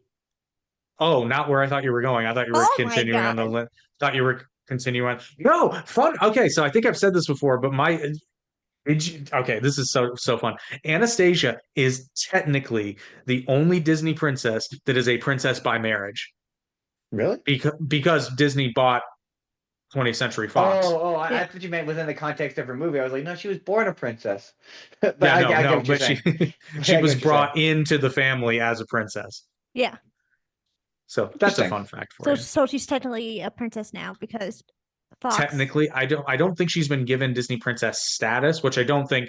So get ready for some royalty jokes. I don't think she ever could be a Disney princess because even though the parent company is owned by Disney now, she was not born a Disney princess. Right. I mean, one could argue that her movie is technically a Disney knockoff. So she is by stature, not stature. She is a bastard princess. Okay, I'll as give you a that. kid though, I've always thought that was a Disney movie. So A lot of Because it was people meant did because yeah, I mean, yeah, it was very by much a design. like, yeah, we're gonna make this look, sound, and feel exactly like Disney, but gotcha, it's Fox. He, that was towards the end, and then he went to Fox and he attempted to make Titan AE, and then I think that was the last thing he ever made. Except for Darker the Night. That song is terrifying. I love that song, and I that's love it, Jim but it's Cummings. like very scary. Yeah, I never even knew that until like a couple years ago. I met Jim Cummings at a convention, and I have a very funny picture where he's puffing out his chest to where he said to me and Jordan was with me. We took the picture with him, and he's like, "Oh, everyone says I puff out my chest, so I'm puffing out my chest." And so he's just in the picture, very obviously puffing out his chest. I He was want a him. I want him on he's my a podcast. he is very He's nice. such a sweetheart. He was very nice to us. Yeah. I want him on my Apparently, podcast. he's waiting in the wings and ready to reprise Darkwing Duck. I mean, Oh, I would totally. Well, they were gonna do a show, do a spin-off of that DuckTales, and then it just never happened. There's a really good, speaking of Darkwing, there's a really good, totally recommend it, unrelated, but there's a really good Darkwing Duck comic that's essentially a parody of The Dark Knight Returns. It's called The Yeah, Dark you Knight mentioned Returns. it. Yeah, it's It's really awesome. good. I love the fact that did that Jim Cummings reprised Winnie the Pooh and Tigger in the live action Christopher Robin. Yep. I That love movie's really that. good. I I mean, you love got that. Christopher Robin is great. That's a It great is. So movie. It's I heard so so many good. people. I heard so many people shit on that movie, and I'm like, what movie did you watch? Because this is Who great. played Eeyore? Was that Vince Vaughn? No, that was Brad Garrett, I believe. Brad Garrett? I believe it's Brad Garrett, yeah. Oh, that's great. And then just there's something about Ewan McGregor, not Ian McGregor. There's something about Ewan McGregor saying the word woozle with 100% seriousness that Oh, he's so I good. just love. He's A a treasure. woozle is He's another one. I've never disliked him in anything. And I no, love because how Ewan he McGregor's great. and I love how I just love how he like his character like Christopher Robin in that movie he like tries to fight it so bad that he And doesn't it just believe in doesn't work. this. It just does not work. See, if you That's need what. evidence, of Ewan McGregor being a fantastic actor, his ability to have that genuine reaction to a stuffed bear that isn't there in front of him, Yeah, Pooh? It's so good. and My it's one like, I do that movie does have the occasional narrative problem, but like it's just so earnest. It's easy to ignore. Justin, it's a movie about a boy and his stuffed animals. Well, it's one of those movies though where it's unclear as to whether or not you're supposed to the it's one of those movies where it starts to explain it doesn't it makes you question the reality of it Mhm. without explaining it. Yeah, But which would be fine, except for it draws attention to the reality, which is like, don't do that. Like if you're gonna don't point out the questions in the reality would be so No. like I just remember when Pooh makes the cabinet fall down. Yeah. He's just, what was it? Something that's like, I broke your ladder. It's not a ladder. Oh, that explains no. why it's not good for climbing. Like look, yeah, like it's Like, not clear as to whether or not Pooh and them are made up by Christopher Robin and they exist Oh in his no, head, it's very or clear that they're not. I think okay, because I was thinking the same thing in the theater when I was watching it, and I think what I kind of landed on was they want you to think initially that they are in Christopher Robin's imagination, but then it becomes clear as they interact with other people that they are very much real, and that's part of the reason why Christopher Robin dismissed them is because he was probably just like, oh yeah, that was a or fun thing to imagine when I was a kid. or like yeah. or that scene when they're on the train, he's just counting the trees. And he's like annoying the shit out of Christopher Robin. But you can't I be annoyed at Pooh. There's just something about that no. voice and the fact that he never ever means anything bad. And you're just like, There's a yeah, Pooh, really you know what? Count those trees. there's a really cute clip that I recommend people look up of Jim Cummings also has a podcast where he interviews people. I say voice actors, but he also interviewed Art the Clown for some reason. So I'm just gonna say people. But there's a really sweet clip of him talking about when he was doing Christopher Robin. He was apparently going through a really hard divorce, and he said how like Winnie the Pooh saves people and it like brings them together. And I'm like, he does. He's such a pure character. It's hard. How can you hate Pooh? Like, how can you hate Pooh? Well, for one thing, it smells bad. But I'm done. The bear. You took How my could you joke. hate Winnie the Pooh the bear or Tigger too? How could you hate those guys? I mean, Tigger is a you little can't. annoying. What? Yeah, Tigger except is his full blown delightful. his full blown hero mode in the is it the Winnie the Pooh movie or the Piglet movie? It's one of those two. One of I those think it's two. the Tigger movie. It is the Tigger movie. You're right. I'm sorry. It is the Tigger movie. It's just like, damn, I was not That movie, expecting this. Tigger movie is one of my favorites. I will say that movie is that. quite good. That movie will never leave my brain because it was one of the few times my dad ever took me to a movie and he fell asleep in it and he Nice. snored. Rue is such a It- sweetheart in that movie. She like literally dressed everyone up as Tiggers to Yeah. pretend to be his family, so he doesn't. I love Winnie the Pooh. So It'll good. it'll hit you. It'll hit you right there. Real good. will, It's good. every Rue, time. though, speaking of Rue, though, who the hell is Rue's father? I need to know this. Some deadbeat kangaroo that went back to Australia when Kanga told him that she was pregnant. And he's like, oh, fuck, look out. Gotta go back to Kanga's not Australia. Australian. She's a kangaroo. Well, she should be she lost Australian. she lost her accent because she's lived in the 100-acre wood so long because she had the kid and she doesn't want to move and she really she probably could work extra jobs if she wanted to, but you know what? The schools are all right. Rue's got friends now, so who cares if he's got an American accent? And besides, his deadbeat dad has an Australian accent, so you know what? She's cool with it. Bad Fine. couple. Well, no, Fine. Tigger's a bad influence on her because all he wants to do is bounce around and all she wants to do is Hey, follow you know him. what? Depending on where they are in the stage of their relationship, that may not be a bad thing. Maybe she's into it. Maybe she's tired of being tense all the time. Maybe she needs a guy that can bounce for hours on end. Maybe that makes their relationship work because they're clearly a couple. I got nothing. I got nothing. I was gonna, and then I was like, you know what? I should probably point out that Rue's a boy. I'm gonna. I think Oh, she's talking about Kanga. Oh, I thought you were talking about Rue. I was like, Rue's No. a boy. I thought Rue was a girl. Rue is absolutely a boy. No, Rue is he? definitely a boy. Is he? Yeah. Yeah. Okay. Yeah.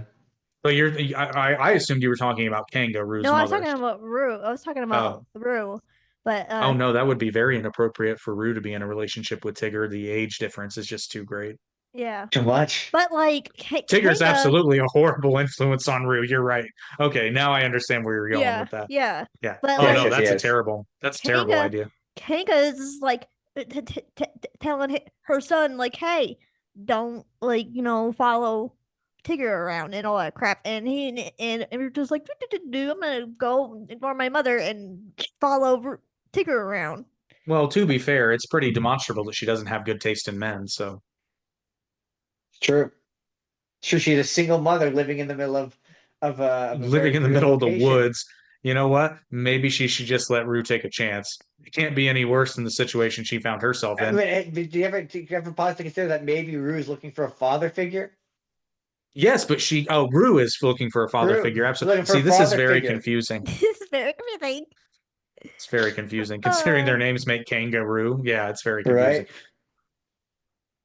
Right? Why doesn't Owl get any tail? He's a smart guy. Because I mean, he's not though. He He's just too seems smart for everybody. smart. That's true. You're actually right. He is actually. And Gopher just works all the time. Yeah, Gopher everybody works. forgot about I Gopher. forgot about Gopher. He's stupid. Everybody forgot about Gopher Shunny. I don't Shunning? like him. He's annoying. Gopher, an entirely Disney creation. Disney It created is, him. yes. He is not in the I'm original sorry, works. and this is gonna get very violent for a minute. So sorry, kids. So kids, turn away. Wait for a minute.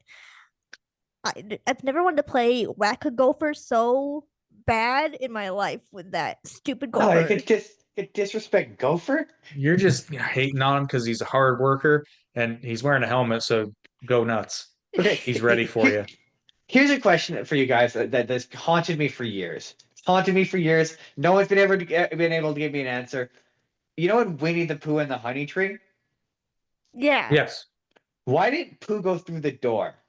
Rabbit has a door. Why didn't Pooh go through Rabbit's front door? Like the hole. No, I mean he literally has a door. Pooh Yeah. tries Yeah. to go up the hole and he gets stuck. But Yeah. but Rabbit has a door with a door handle that he can walk through. Well, Pooh is a very little brain. Yeah, but As why the didn't story Rabbit be like, "Hey goes. Pooh, you're not gonna fit out the hole. You should go through my door instead." Rabbit didn't even want him in there. Yeah. By the way, I know now that Rabbit is a boy, but when I was a child, that question plagued me. It was That's very true, confusing as to whether Rabbit was male or female. I grew up on the New Adventures of Winnie the Pooh, where he very much has a feminine voice in that show. Yep. So like that's But you not can be not forgiven only for that, thinking and that. and I don't mean this in a sexist way, but like the way Rabbit behaves is very much that of like an old spinster. Yeah, yeah. Is So Piglet a boy? Piglet is a boy. Piglet's a Piglet boy. is a boy, yeah. Yeah, that's what I Piglet thought. is a boy. Yeah, Yep. the only female character in Winnie the Pooh is Kanga. Pretty Yes, sure. that is true. Winnie the Pooh is a sausage fest. Yeah. I have a little problem with that. Then I'm just kidding. I don't have a problem with that at all. Piglet's another case though. I think certain versions of no, that's not true. It's usually played by a male. But he's another one where you could be forgiven thinking that he's just such a meek Yeah. character. You could be forgiven for thinking that What it's feminine. What That about the suggests that- Heffalump in the Heffalump movie that they Okay, did? okay. So I've never actually seen that movie, right? But I did a that long time ago, but I don't remember. that character shows up. Neither of you have played Kingdom Hearts, I don't think, right? No, you don't strike me Oh, as I being good have. players. You have, okay. In Kingdom Hearts 3, that character shows up, and he has, as Jordan, he has this really abrasive, high-pitched Cockney British accent that is not the same accent as the movie, but for whatever reason, the voice actor who played it only played it in this one game, but he kind of talks like this. And Jordan does this really funny impression where he's like, "I'm the worst character in the game," because he just has this really abrasive voice. So it's the only thing I know that character from. So that character is the worst as far as I'm concerned. Hmm. Okay, then getting back to couples, then how about Hercules and Megra? Love Ooh, it. do like loving them, Yep. Loving loving them. them. Particularly by the end. Yeah. Because at first, Meg is a bit standoffish, but it's understandable. Mhm. So Yeah, I'm I not get holding it. it against her. Also, I'm not Um, holding it Meg, against her. Oh, so a fun fact. I don't know if I've told you guys this, but I met Susan Egan that plays Meg. I met her. Nice. I met her I- like a year ago. what's really funny is I discovered who she was not because I'd seen Hercules first, but I didn't know who she was because that was before I really knew voice actors. But I rediscovered her because I'm a fan of. Do you guys know who Jeff Dunham is? Oh, yeah. You know a guitar guy? Yep. Brian Hayner. Brian Hayner. I was to a point a fan of his. I stopped being a fan of his because he became obnoxious. But I have his like first album. Well, Cougar did Bait you know is what it's called. his son is the lead guitarist for Avenged Sevenfold? Yes, I know he likes to bring it up constantly. Yeah. Yes, I did know that. Yes, Sinister Gates. He's Papa Gates. Mhm. But where was I going with that? Don't know. I don't know. I lost it. Sorry, I lost it. I was a fan of Jeff Dunham, Papa Gates, Brian Hayner. Woody and Bo Peep? What do you? Oh, Not Susan really- Egan. not- Susan Egan. Oh, She Susan was Egan. in one. She was in one of his music videos. That's it. Ah. Yeah. Yeah. She She also played played Belle. Belle on Broadway. on Broadway. Yeah, he has a music video called "Somebody Save Me from This Crazy Bitch," where she plays the crazy bitch. Oh, Susan. Why? It's fun. And at the end of it, she's like, "I'm Susan Egan and support Brian Hayner. I have him trapped in my trunk of my car." Oh, Susan. And it's quite a funny music video. So I actually do. I just kind of recommend it. It's not a bad song, and it's a pretty funny music video. But Oh, then yeah, I was like, Bri- "Oh Bri- shit! It's the woman from Hercules. I know her from Hercules." So I brought up Woody and Bo Peep, and now I realize technically didn't start out as a Disney couple. Although it was distributed by Disney, right? Yeah. Oh, Pixar. Yeah. Pixar. It was It made by was- Pixar, but it was distributed by Disney, It wasn't was it? Disney, distributed by Disney. Yeah, it was. Yeah. Yeah. Yeah. So Disney technically, Pixar movie. Yeah. but they're technically not even really a couple until the fourth movie. Yeah. I was Yeah, gonna they We say. are. don't. No, Yes, they where are, they but we don't see it. But we don't see much of it. don't I they make mean, out under the mistletoe at the end of the it's first one? implied. Yeah, it's implied, but we don't get to see the relationship, so you can't really Yeah. base that much of it as to what. And by the time we see them interact as a couple, Bo Peep's a totally different person. So I I'm not always saying thought, that they're bad. I'm just saying you can't really. I don't think you can make that call. yeah, I always thought that they were, but they hid their relationship from the other toys because they didn't want them And knowing or also, something. no, You that's not can't true mix because rooms. in the second one, you do see them kind of at the end. There's the big shot of Yeah, Jesse and true. Woody are a couple, and Bo and not Jesse and Woody, Jesse and Jesse and Buzz are a Buzz. couple, and Woody and Oh, Bo Peep are a Jesse couple. and Can we Buzz. just say how weird that is to me? That's a weird couple to me. Not at all, because if we learned anything from the movie Cowboys and Aliens is that it works. Cowboys in space can mix, This is true. It's true. especially if the It's true. spaceman speaks Spanish. Especially if you speak I thought Spanish. that scene was hilarious. Oh, it's That so was funny. hilarious. I Habla died español. laughing. That is very yeah, funny. it's very funny. The Fun fact, tango. a fun fact, I believe in the Spanish version of Toy Story 3, I believe Buzz ends up speaking Castilian Spanish instead of regular Spanish in the Spanish version of that movie. That is funny. That's quite a joke. If that's a solid joke if you're a language nerd and get it. That's pretty good. That is funny. Solid joke. That's kind of like how in if you're a South Park fan, if you watch the German version of the that movie, apparently the scene involving the German is English, I believe. Yeah. I cannot find it to corroborate that, but I've heard that. Oh gosh, that's a good joke if it is. And then a couple, like, there's one I was saving, but I'm gonna talk about now. Jack Sparrow, who has multiple people. He has multiple lovers. Look, man, I didn't like him and Elizabeth. I didn't like that. I didn't like that addition to the That was second weird. movie. It That was was not. weird. It felt like she was dating her uncle. He can have Penelope Cruz, but not Keira Knightley. No, that was I didn't like it. It was so when No, they it was kissed, it weird. It felt was weird. it was icky. I didn't like it either. There was Yeah. it was Keira Knightley, and then Penelope Cruz, and then I thought there was like one more. There is another one. I'm blanking Yeah, on it. you're right. I feel like there is one more. The fifth one, right? Yeah, No, Zoe Saldana. It's implied they had a relationship. yeah. I mean, what is a I say it sort of seemed like it was more like a night than a relationship, but I get where you're Oh no, going. she knows him well enough to. She knows him well enough. That's the one who. That's the girl that slaps him twice, and he's like, "Oh, good, I deserve that." Okay, that one I did deserve. And Oh, right. and I mean, with Knightley, can you really call that a relationship? I feel like she was just using him to get free to get off the island. I think the third one hints that the third one is it the third one that what's the word I'm looking for? Um, cultivates, creates. Somewhere along the line, they introduce a love triangle between the three of them. Well, mix up, yeah, Oh, comes completely out of left field that no one would ever believe. Totally forgot about that. Yeah, It that's was weird. bad. I didn't like it. It's not I good. like it. Yeah, that's kind of weird. But to be fair, I watched that second one in the theaters, and that second one's ending is bullshit. To be fair, I hate cliffhangers, so that's notoriously hate cliffhangers. Trying to think of other Disney movies, but Haley, you appear to have a list, so Yep.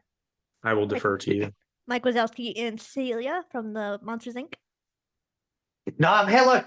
Apart from him lying to her, but like, what was going to tell her? What was going to tell her the truth? Like, I get why he didn't say anything. It seemed, yeah, I don't know. They seem like a decent couple. They are. They're a cute couple. They're a cute couple. Also, I haven't seen the show. Pookie So Bear, like she called him Pookie Bear or something like that, and he called her Schmoogly Boo or something like that. Snookums, I believe. Snookums. Something like that. Also, that contains Roz, and Roz is phenomenal. Yeah. Does Roz have? I don't think Roz has anybody. No. Roz needs no Although, one.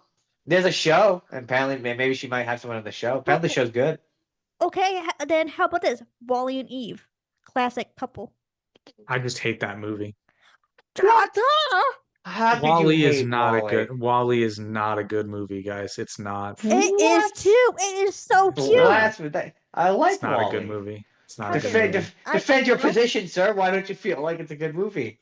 Well, the vast majority of it's not even in English, so Okay, it's a nice, quiet, introspective movie where characters don't speak. well, and frankly, Okay. if I want to watch fat people try to interact with each other, I just go to Walmart. I don't need to pay money to go to a theater. That was only for the joke. I don't actually need like just the joke. Just a joke, people. Don't cancel me. It's just a joke. I mean, you can cancel me, but I don't care. But yeah, just a joke. I will say I worked at the movie theater when that movie came out, and yeah, Bes- the kids yeah. kids were a little bored in those first 30 minutes. I will concede that. And besides, let's just talk about the fact that Eve and Wally are clearly not compatible, whether through hardware or software.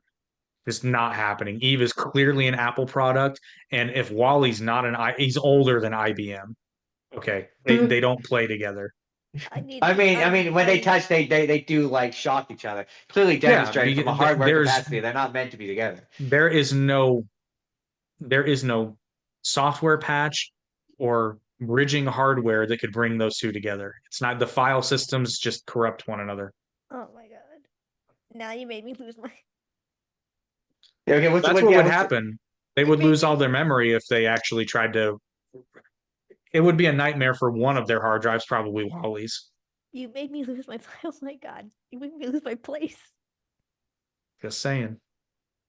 What about Esmeralda and Quasimodo? You winged. They're not a couple. They're not a couple. I mean, he got hard friend zone. He got hardcore friends. So He helped Esmeralda and Phoebus are a couple. Yeah, he Doesn't helped matter how- Phoebus and Esmeralda get together. Doesn't matter how good you are on the inside. Your hot friend will always come in and snake the girl out from under you. Okay, but Phoebus gets unjustifiable hate in that movie because Phoebus is actually a stand-up guy. And the scene where he defies Rollo is a very good scene. Yeah, but I'm just saying, Quasimodo built the foundation of that house, that foundation, and then he came and just built the house on top of it. That's all I'm saying. All I'm saying, this is not a metaphor for women, but all I'm saying is that I did not build the house that I currently live in, but I bought that bitch. I can't remember who the woman like the woman is in the second Hunchback of Notre Dame. He does eventually get a love interest. That movie's funny because they do this whole thing where it's like the bell has like jewels on the inside, so it's about what's on the inside that counts. What would make the bell not function properly, though? I never said it was a good movie. It's a straight to DVD Disney Isn't she movie. blind? I No, believe she's also blind. Is she blind? I thought she was blind. Oh, she's not No. blind? Okay. Well, No. for her. she's blonde. Good for her. She is blonde. She is blonde. So she's legally blonde, not legally blind. I don't think I've seen that one, to be honest with you. I I just haven't know by seen the second reputation. one. I had to go I have there. not seen the second one. I had to go there. I've seen the first one. That's good that she's not blind because I feel like that's the movie saying like it's okay if you're ugly, just find a blind girl. He'll never know. Blind girl who can't tell the difference. and She'll love you for you on the inside because she won't have a choice. Do you think she could do better? No. and like Phoebus even if she and could, she Esmeralda wouldn't have know. a son in the second one. Of course they do because you know exactly what they did after all that winding down. Of course. Hey, you know this bell tower is kind of spacious. Lots of places to do activities up here. Robin Hood Lots and of spaces Maid to read the Bible. Robin They Hood could and read the Hood and Maid Bible Maid over Marian. there. Which one? The Disney one? Yes. The foxes, yeah. The foxes? I actually like that movie. I love that Oh, movie. it's great. And actually, I was about to say until I remembered the archery contest. That's true. And they both have a legitimate Did you know that you can buy her engagement ring? I'm That not flower? surprised. Yeah. Yeah, I'm not surprised. Do Somebody they get made it. together at the end of the night? It's been so long because I think isn't it depending on the version of Robin Hood? Maid Marian and Robin Hood don't get together depending on the version. Am I It wrong? depends on the version, yeah. In the Ridley Scott version, Maid Marian is actually married and apparently likes to fight. So Jordan maintains that was going to be a Sheriff of Nottingham movie, and Russell Crowe was going to be the Sheriff of Nottingham. And then I Probably had would have been Judy better. Hopps and Nick Wilde on my list, but I'm not gonna even justify that. they're Hey, not a depending on who romantic you, couple. that I depends on who hate you talk to. Zootopia. I hate it. What? That I was hate good though. Zootopia. No, it's not. It is not a good movie. That Zootopia is- is a fantastic Zootopia movie. is a No, it is fantastic not. movie. Yes, It's a it very is. elaborate Oh, it's It's metaphor not. on racism. It's about racism, Haley. specifically I didn't get not that. confirmation bias. What's the word I'm looking for? I could see the argument for I mean, I could see the argument for confirmation bias either way. That's not the. I mean, yeah, it applies, but It does apply. unconscious bias. See, Jordan came up with this is one of those moments. Today's an episode where I'm just giving all sorts of credit to him, but he came up with like the best idea for what they should do for Zootopia 2, and it was corrupt cops, not corrupt cops, but racist cops, like having to deal with like racist cops in the system. Or just do Zootopia 2. Oh shit, humans. Yeah, there's a human now. Kill it. Kill it dead. Although my 100% 10 out of 10 couple is Perdita and Pongo, the 101 Dalmatians. Solid. That's a solid couple. Hey, there's nothing bad about them. They have a large family already, and then they choose to adopt. Like, right. solid couple. And also, oh wait, Pongo and Perdita, is that the human couple or the dogs? That's the dogs. I mean, also the humans, Pongo and Perdita is such a strong couple. They brought the humans together. They weren't a That's couple true. prior. So their strong love Who are spread the humans' names? like a virus. Who I are don't the know. humans' names? I don't even know. We who don't they care are. about the humans. Anita and Roger. You're right. Roger and Anita. You're right. Roger Oh, they and do have Anita. names. Speaking of animals, what about Duchess and Thomas O'Malley? Yes. Yep. Solid And relationship. his line, his Yeah. Oh, line. that's the aristocrat. Not the aristocrats. Oh, that's a different thing. It's the aristocrats. Sir, you will name that movie properly. The Aristocrats. And the line that he uses on her is like it's like your eyes sparkle like sapphires. Like, come on. I think I mean, that movie. that's just an observation. That's not. I think that movie's not probably not particularly remembered witty. as fondly as it probably should be because of the unfortunate racism. Wait, what? The Aristocats. Hopefully this doesn't get me in trouble. Ching Chung Chong Chung Ching Chu Chung. Oh, that Fortune cookie always wrong. Yeah. Technically not racist. Um, He is a Siamese cat. Oh yeah. Lady and the Tramp Lady is and the okay. Tramp. That's Lady and the there we Tramp is go. okay. Okay, yeah, that's racist. Yeah, it's We are racist. Siamese, if you please. Yeah, that's racist enough that they got rid of those characters in the remake. Yeah. See, in the remake. Okay, I'm okay with the remake. Don't take him out of the original, but No, the remake's good. I will say I like the remake. I enjoyed the remake. I thought the remake was all right. they're He not. didn't hate it. They're a decent couple. I got Right. kind of upset that they got rid of those characters in the live action, but upon reading why they did, now I understand it. Yeah, I can see Yeah. it. Well, not least of which being that the nation of Siam doesn't technically. I mean, it exists, but it's under a different name. Yeah. It's now Really? Thailand. Yeah, Oh, Thailand and Burma used to be one country called Siam. oh, this was something new. I didn't know that. And now they're not. So, for example, in The King and I, you remember The King and I? Yes, he's the king of is Siam. the king of Siam. Right. Oh. Yes, Siam. I've never seen The King and I. Don't. No. I've heard it's not very good. It's I've heard depending on its presentation, it could be racist. Did you think? Who's doing it? Huh. You don't say. I've heard that. I've heard the movie is kind of racist. There's a lot of bronzer used in the production of that film. That's all I'm gonna say. We completely skipped over like the one of the greatest couples, in my opinion, Rapunzel and Flynn Rider. I Oh, was gonna mention them earlier when we were in Frozen territory because I was like, that's that era of we have to be self-aware. Can we just say how badass Rapunzel is? I mean, she is both barefoot. of them. She's barefoot. She has long. She swings on her own hair. That's another. If you're I love Tangled, but the funniest Tangled thing. I mean, it's same thing with Frozen, but again, in Kingdom Hearts 3, they literally just do the scene where she comes out of the tower for the first time and freaks out, but like Sora, Donald, and Goofy are there, so they're just hanging out. It's literally the funniest scene in Kingdom Hearts. The funniest bit in Kingdom Hearts 3 is they do the entirety of Let It Go, the entirety of that song, shot for shot, don't stop. But Sora, Donald, and Goofy are in the background, and then she finishes singing it, and then Sora goes, "Huh." Anyway, and then just hears like Liz like, "Huh." Well, that was strange, and like they That just was a moves thing. on. After Yeah, the cutscene, so- every time after that cutscene in the Tangle universe of in Kingdom Hearts 3, I always like try to follow Rapunzel to the next area, but she's like 10 feet ahead of me, and I'm like trying to catch up with her, and she's like a mile ahead. I'm like, Jesus, She is very excited to get out of that tower. you But don't yes, know they're where a you're solid couple. going. Let me help you.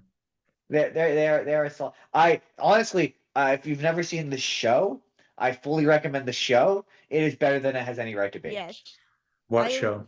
The Tangled show. Ever After. Didn't know there was a show. Yeah, there's Oh. legit. It's really good. It goes full bore anime at a certain point. They're doing like energy beam blasts.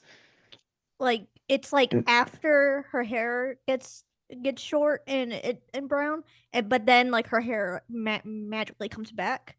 Yeah, And- there's a whole mystery as to So- why. So wait, Rapunzel turns into a Super Saiyan? Yeah, kind of. Yeah, yeah. There's a Huh. bit because of these glowing rocks that basically- she touches.